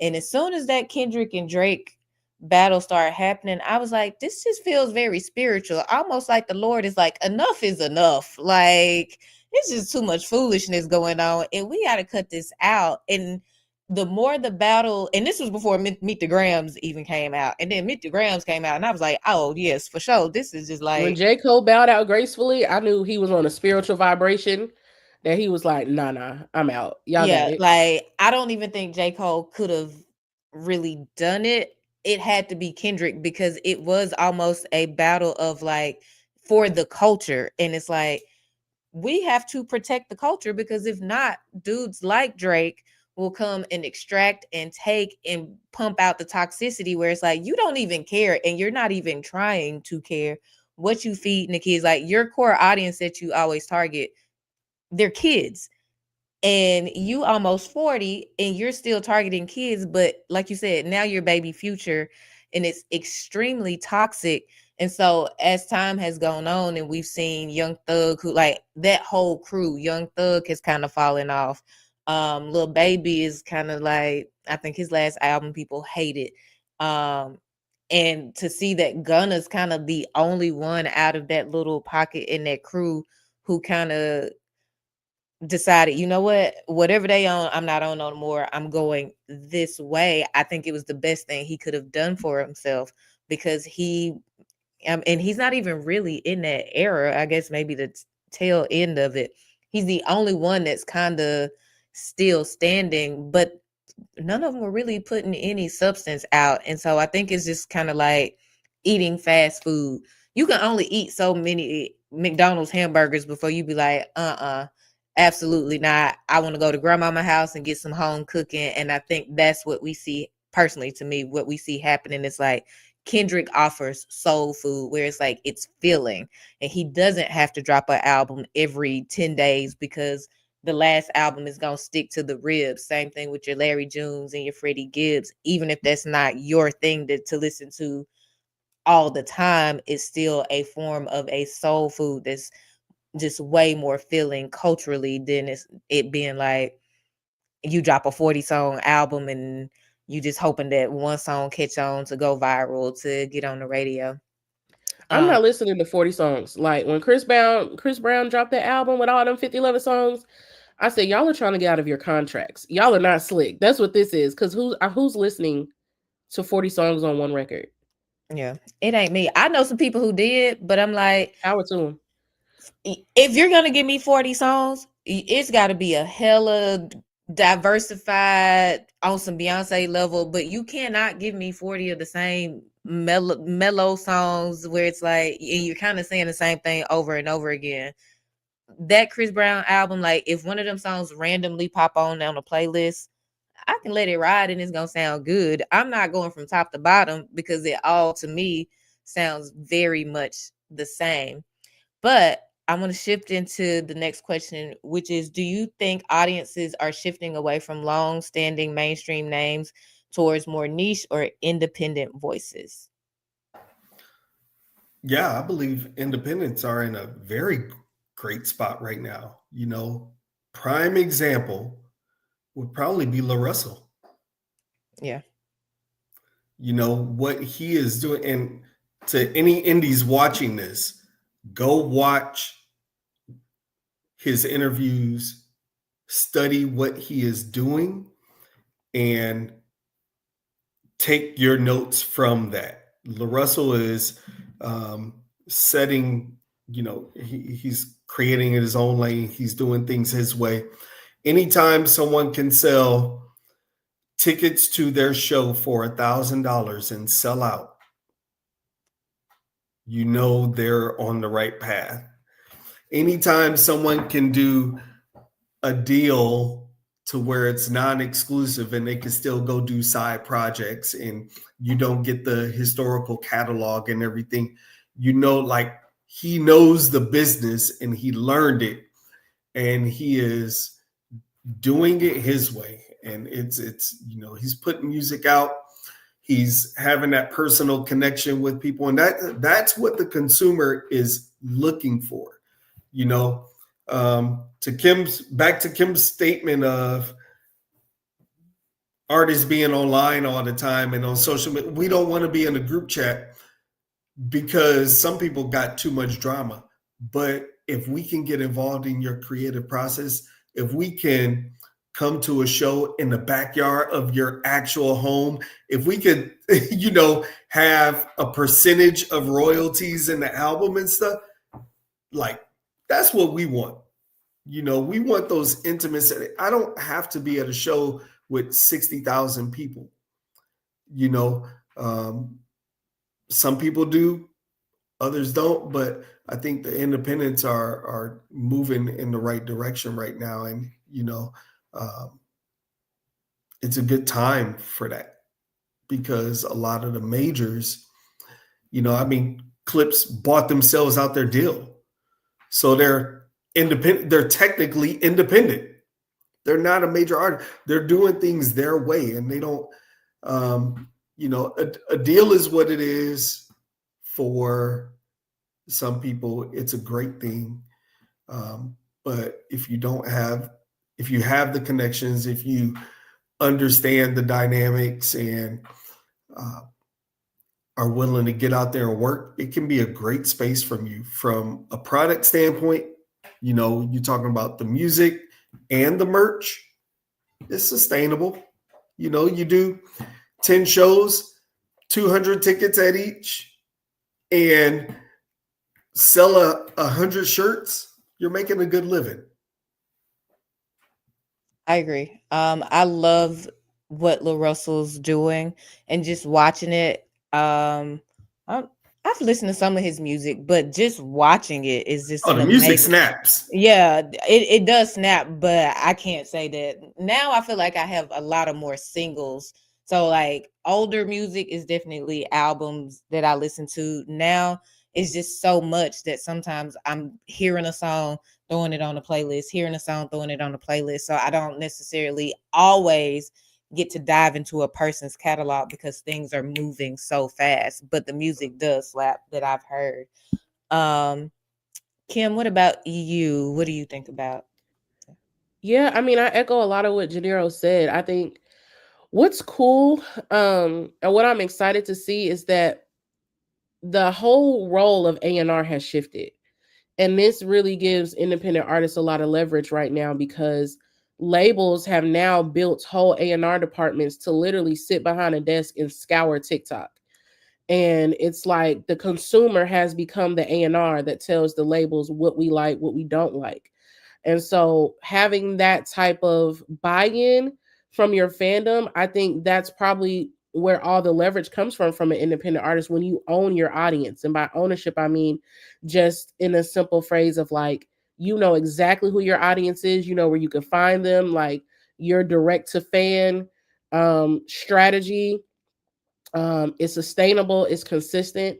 So I think that indie artists are in a really good position right now. And then you have a lot of artists, to Janelle's point, talking about clips getting themselves out of the deal. We're seeing a lot of artists now that are buying their masters back or pulling a Taylor Swift and just re-recording and remastering songs that they weren't able to get back from the label, just again to sort of have that independent feel, even if they are still tied to a record deal for X amount of CDs that they have left.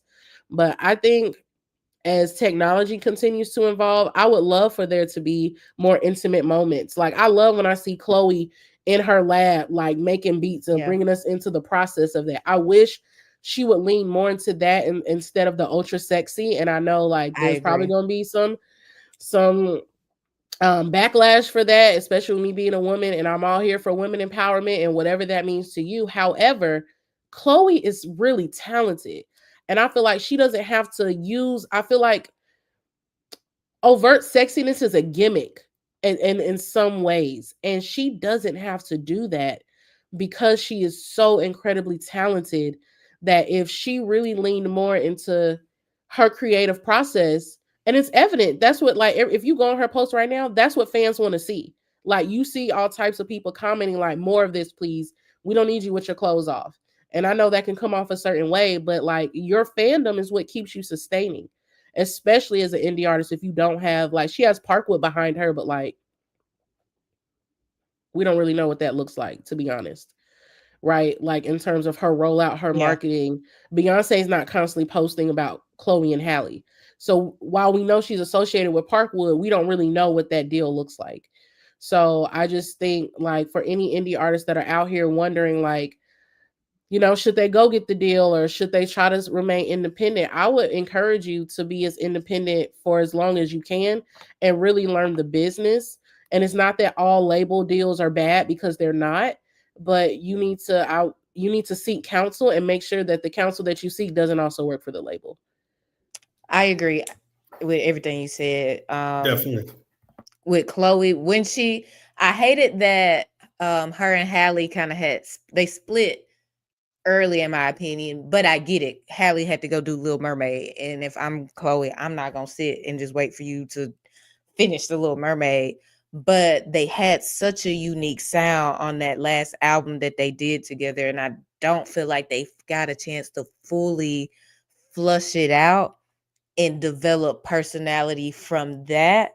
And then, like you said, it just got super overtly sexy, and it almost didn't feel, I ain't gonna say almost, it didn't feel natural. Like looking at the poses and stuff, it just felt like slightly uncomfortable, Forced. very forced.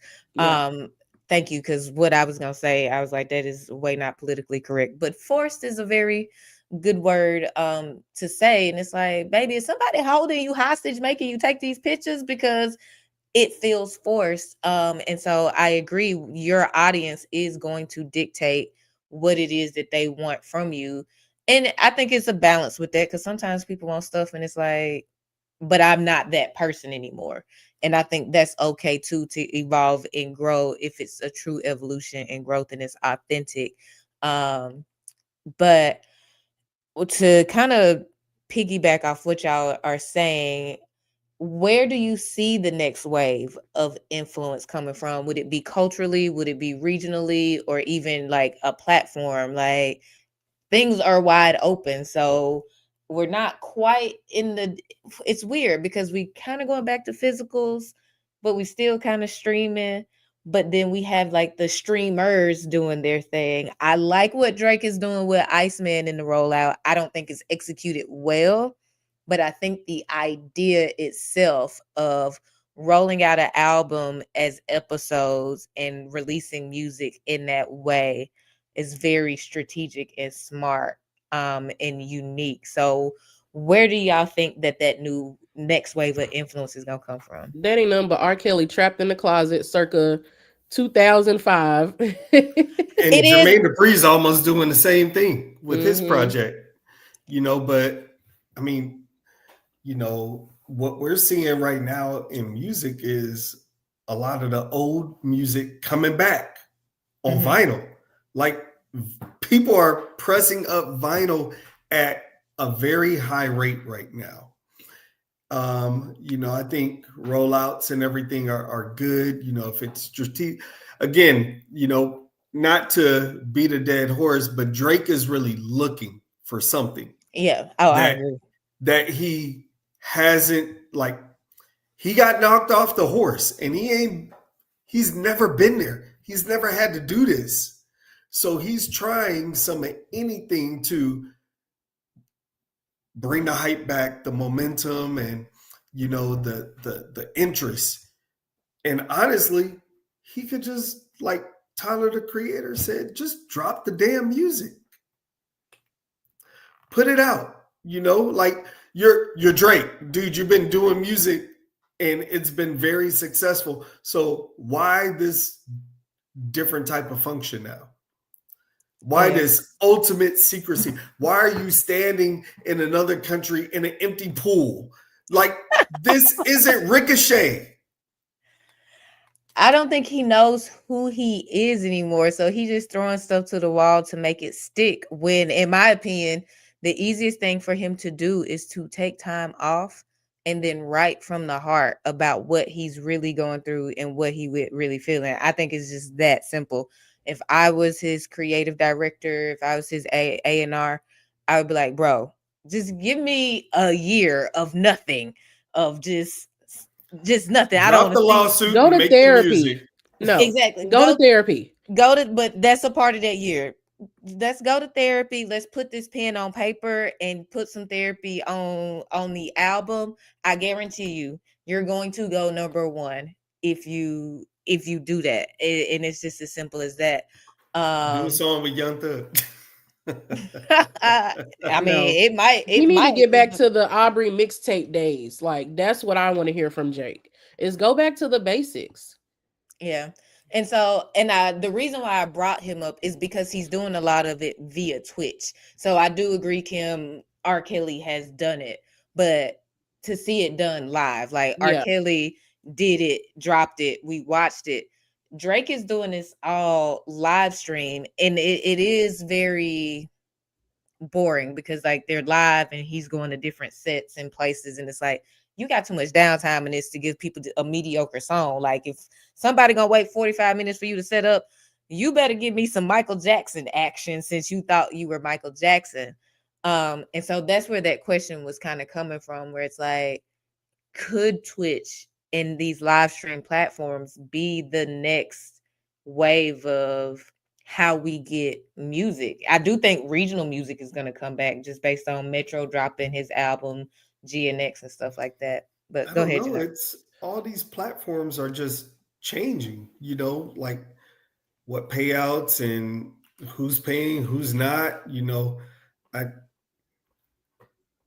personally, I wish artists would just drive people to their own website. Listen, um, that's a whole nother conversation because I a million percent agree. I think the challenge though, just looking at it from the perspective of like working in publishing and being on the side of drafting all of these licenses when the labels are what they call catalog, doing re-releases of catalog music, like your old Booker T and the MGs, or like some of this stuff that's not there's no new music coming from these artists, but just a lot of vinyl re-releases. What I think is going to happen is everything that's old becomes new, and then everything that is new becomes old, and we're seeing that repetition of like now people are obsessed with vinyl. And to your point, Gennaro, like There's a lot of vinyl, limited edition vinyls.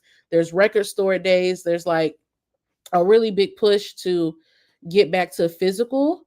And I think a lot of that is because people are fed up, artists are fed up, and writers specifically are fed up with the DSPs because of the royalty payouts. So I think the more we put tech in music, the more it's going to backfire. You're going to see a big wave of songwriters saying, I don't want tech anymore because tech doesn't know how the industry works, and they're not willing to pay us for the art that they're using to drive people to their platforms. So I can see why there's a big push to go back to physical. But I will also say, in terms of like what the next big push is, K-pop. Like, and one of my best friends is a Wow. K-pop stan. I went to the Mm-hmm. ATEEZ concert for the first time with her. That was my first K-pop concert here in Nashville. I ain't never seen nothing like it. And I was just like, never in my life have I stood outside at Bridgestone for an hour or so waiting to get into a concert. And that was the ATEEZ concert. Like, people literally were there 3 hours before the door opened. I've never seen that before. And what K-pop does so well, and I wish more American artists would take a page out of their book, they've got the marketing down. They got all types of merch. They do K-pop pop-up stores in different areas like Atlanta and these big sort of LA metropolitan cities. They re-release physical albums and include like a little what do you call it? Like a Those little trading cards. poster. Yeah, like a little trading card. You got like Pokemon Yeah, trading cards Pokemon cards. of K-pop artists, and they just keep re-releasing the album, but they'll change the color of the CD and you'll get a new trading card. So it creates this community. So when you go out at these concerts and you post it up for 3 or 4 hours, people are literally walking down the line handing you bracelets, trading cards. Like, they've created a whole cultural movement around K-pop, which really ain't nothing but Korean R&B. Yeah. Yeah. Yeah. A lot of K-pop's DNA is the Motown method. A million percent. The artist development, the Jackson 5 had their cartoon and their merch and stuff like that. Of course, Berry Gordy was before his time, so he didn't have as much access to that stuff, but it's definitely ripped out of the blueprint of Berry Gordy. So have to give him his props. And Mm-hmm. I agree. K-pop, the phenomenon of K-pop. I have a coworker who flies around the world to see these people, and Wow. and this is a grown woman in her 30s. And so my other coworker was like, "Oh, I just got some tickets to take my daughter to this K-pop concert." And she literally stopped and was like, "She needs this. You need to know this." Because he was trying, like, "I just need to know something before I go to this concert." And she was like, "You need to know this, this, this, and this." And that's how I knew about the trading cards, because she started talking about how this girl in another country had like a special edition something that didn't get released in the Mm. States, but they can't get it into the States because of the tariffs. It's like a $70 tariff on it now. And she's like, I can't pay $70 extra $70 for this. And it's a craze. But it also reminds me of the band craze, which is That's also, coming back. Did y'all watch Building the Band on Netflix? I I didn't. didn't. Y'all I've gotta seen it. watch it because Solidified is one of the boy bands on there, and then the band that won Frequency, they're about to go on tour, so they're bringing back that nostalgic, especially Solidified, that nostalgic 2000s like boy band vibe. Yeah, it's coming back. That wave is the groups are coming back. Yeah. I listen to Flo. I like Flo a lot as far as female R&B. Male R&B, that I can't, there's like King's Ransom. There's another group that I like. I haven't found one that I feel like is as polished as Flo at the moment, but that is making a heavy comeback. Wanye's boys, one more, they're really good. I like seeing how they're Yeah, they are. developing and growing over time. So the last question in this particular segment is, with TikTok streaming and AI now shaping the game, how do you see technology reshaping the way artists break through? You go ahead, Kim. I'm indifferent on that. You know, um, every time new technology or every time technology expands in its capabilities, there's an excitement around it, but there's also a fear around it. And I think what's happening specifically in our industry is, especially for creators, for copyright holders, there's so much uncertainty about AI and what it's going to do to songwriters. For example, there's so many different AI companies right now where you can literally feed in, I want this song to sound like 1990s Tupac. I want the voice, like they're literally taking the name and likeness of these artists and even teaching the AI the language of like Tupac's voice, for example, because you have to feed the AI language. Is my very limited understanding of AI, by the way. I'm not an expert. But I think that's sort of the scariness of it, because then how do you copyright this thing that technically doesn't fit the standards of copyrightable material? So I can understand sort of the hesitance from a lot of creators of how AI specifically will hinder them or make it harder for them to already collect royalties that's already hard to collect. But also, AI is not going anywhere. So it's like, how do we sort of merge the balance of creators that are fearful of this thing, of this tool, while also making sure that we put like um sort of ethical guidelines in place to make sure that everybody can use this tool and enjoy this tool without it compromising the art or the money, um the financial gain of these creators who deserve to be paid. So I think we don't have a lot of information yet of how AI is like directly impacting music. And what that looks like is literally caught up in litigation. Like nobody knows how to copyright this thing. And they're trying to figure it out. But I don't know. I think the way I would like to see like AI or even VR used is like you said it earlier, Gennaro, about how dope would it be if, you know, somebody was having an album release party in their backyard. You could do that virtually. You can create a whole virtual reality world around that if you partner with a Google or somebody that has the VR glasses and say, you know, for my Beehive fans, my day one fans, I'm gonna give you an exclusive DC3 backyard barbecue, you know, concert with DC3 if you get these glass. You know what I'm saying? Like I think there's so many ways to be creative with it and really use it as a world building tool versus a tool that's there to like steal and dilute the creativity and authenticity of these creatives. Yeah. Yeah, there's some perks to AI. There's in the entertainment industry, we've always utilized technology to shift forward. It's always happened. Um, you know, but one thing is, like you said, how do people get paid if you could train a system to sound like XYZ? Well, case in point, there's now a diss record out that says it's Glorilla dissing Young Thug.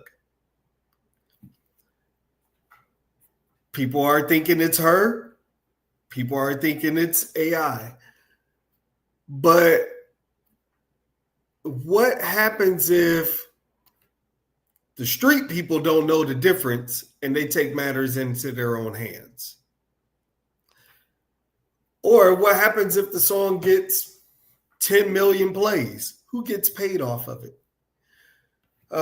So I think, again, I'm indifferent. There's pros and cons to it. There's people that are getting there, and there's reports out there now that have said, oh, well, I created this song using AI to write my lyrics. Make a rap song that talks about this, that, and the other, using the wordplay of Notorious B.I.G. or Hove or Nas or Big Boy or 3000, and create a beat that sounds like this, that, and the other, and bam, you got a song. You got the lyrics, which were generated, and you have the track, which was created. So yeah, I wonder. It's here. It's not going anywhere. I think people need to learn it. Because even in the workplace environments, they're shifting to AI and automated systems, and they're replacing people. Like You Yeah. better learn it. If if you don't learn AI, you're gonna be like our parents who didn't learn the internet. You just gonna always need a younger person to help you do something. Now, I have dove like I'm not gonna say crazy deep into AI, but pretty deep into AI because I want to learn. And one thing I can say, AI, if you're able to critically think, then what you do with AI is going to be totally different from a person who think on a fifth grade level. So if you say make me a song like Jay-Z, then that's what you going to get out of it. But what I've learned is like you can say that and then take that and break that down, or at Gennaro as a DJ you can kind of break that track down and then maybe pull out something, blend and mix with it, use a sample from it instead of it just being copy and paste. And I do think there are people who copy and paste, but even the skill of writing prompts, like it's not as easy as make a song like Jay-Z. Some of it is because the copyrights on some of those systems are going to come back and say we can't do that. But you might not get back the sound that you want. You have to, tell it I want my bass line to do this. I want this to be like this. So I think, especially for the next generation, as they learn how to use it in a way that's critical, a critical thinking place, that they'll be able to really use it in a dope way. I do think that, I'm sorry, I lost train of thought. Like, nope, it didn't come back. So yeah, but like I said, I do think the way that we use it, in the skill. Oh, I'm sorry. I knew what I was going to say. To me, it's sampling.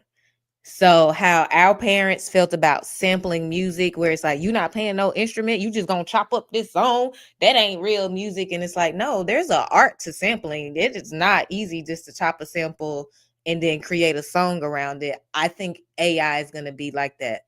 It's not easy to create, it's easier, but it's not easy to make an AI song.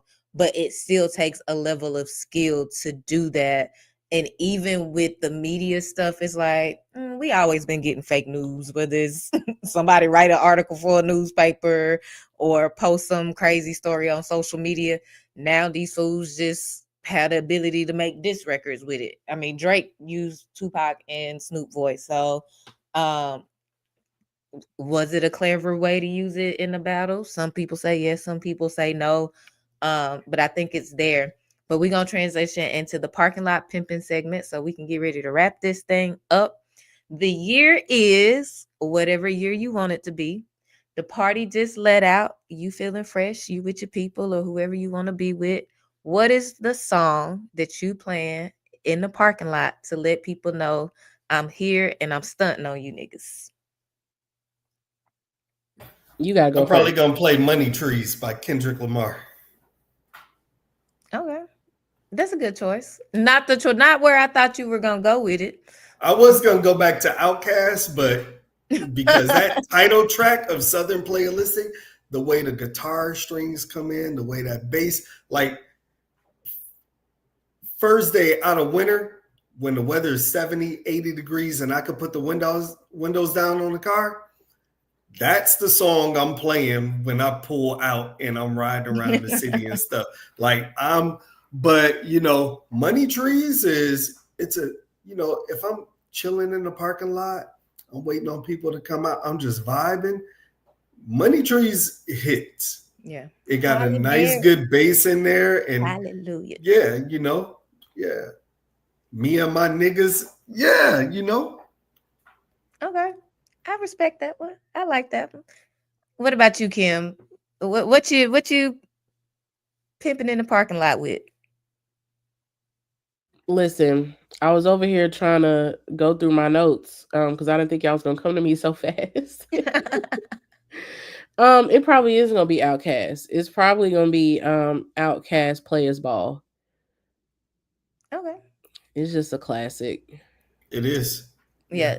That's a good windows down song too as Yeah. well. Like Mm-hmm. it make you feel a real player. You gotta get fly. So Mm-hmm. I feel that. Crazy thing is that's a Christmas song. I It feel like, is. I mean, no, I was thinking once you said it, I was like, I feel like I can find it. I feel the vibe of that. Like I never thought of it, but once you said it, I was like, I can see that. Yeah, so this it was on the LaFace Christmas album.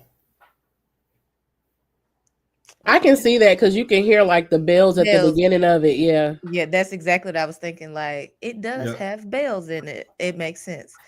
Um, so this next segment, I didn't really break down these segments for people, but this next segment is our the last segment was our parking lot pimping segment where we pick our not our favorite track, but just something we like to stun on the people with. But we're gonna go into our liner notes, which is kind of like closing reflection. There's only one question, and the question is what's the legacy you want your work to leave for the next generation of artists and executives? I'm gonna let you take that one first. The legacy I would like to leave behind would be that when you lead with your heart and passion, you will touch as many people as you need to. Like, there's no quantifiable number of, oh, I need to touch 500 people or this, that, and the other. But I allow my passion and my heart to drive the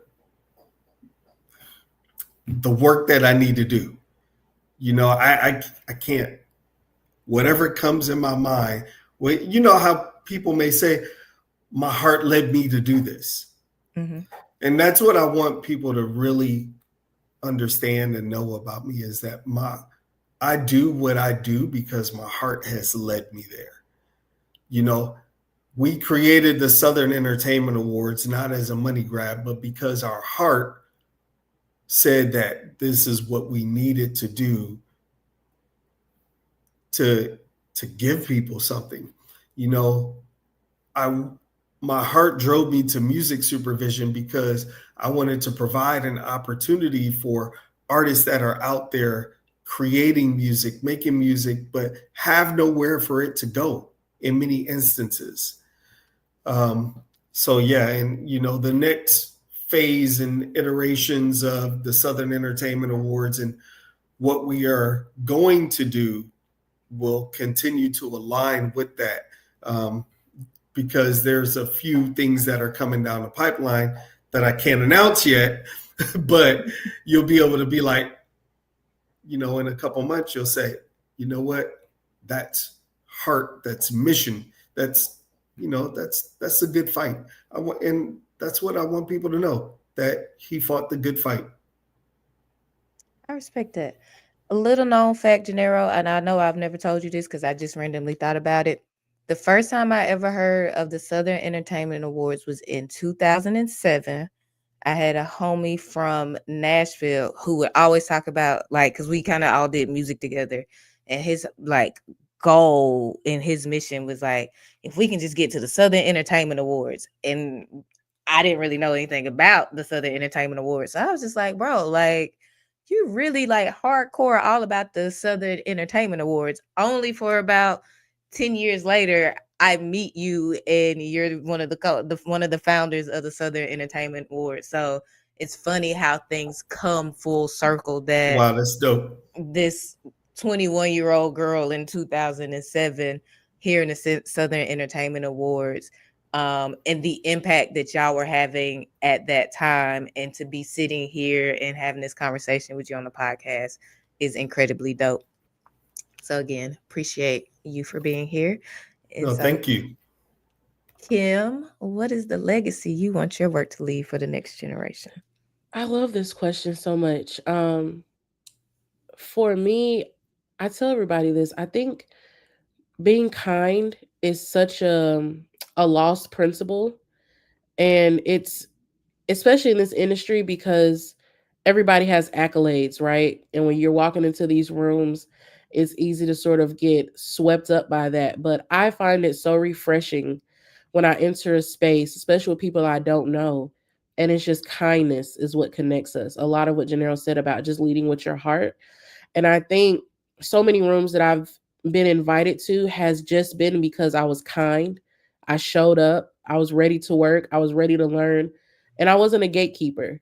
And so I think about the when it comes to the legacy of my work, when people come in contact with me, I want them to see my heart for philanthropy and for community. I want them to be like, she was really nice and she was very kind. And the work that she did, especially to help our youth, really spoke for itself. And so that's really what I look to, and is like, I can rest now. Is, it's not the accolades, it's not the awards. Those things are nice, but it's, she was great to work with, and look at how she changed lives for our youth. That's my legacy, I think. Oh, I think that's a good place to pause and wrap up the liner notes segment. Um, if you have made it this far with us, thank you, thank you, thank you. We all some music nerds, so I already know when music nerds come on, it's gonna be a lot going on. When it's just more people who like music, but they have like a skill set, and we're talking about it, it's different. But hardcore music nerds, it's like we get down in these rabbit holes, and there's so much to talk about. So I'm definitely have to have y'all back on to unpack some more, have different conversations. If you are listening, tune in next week. We will be back at our regular time. We will be YouTube. We'll be on Facebook.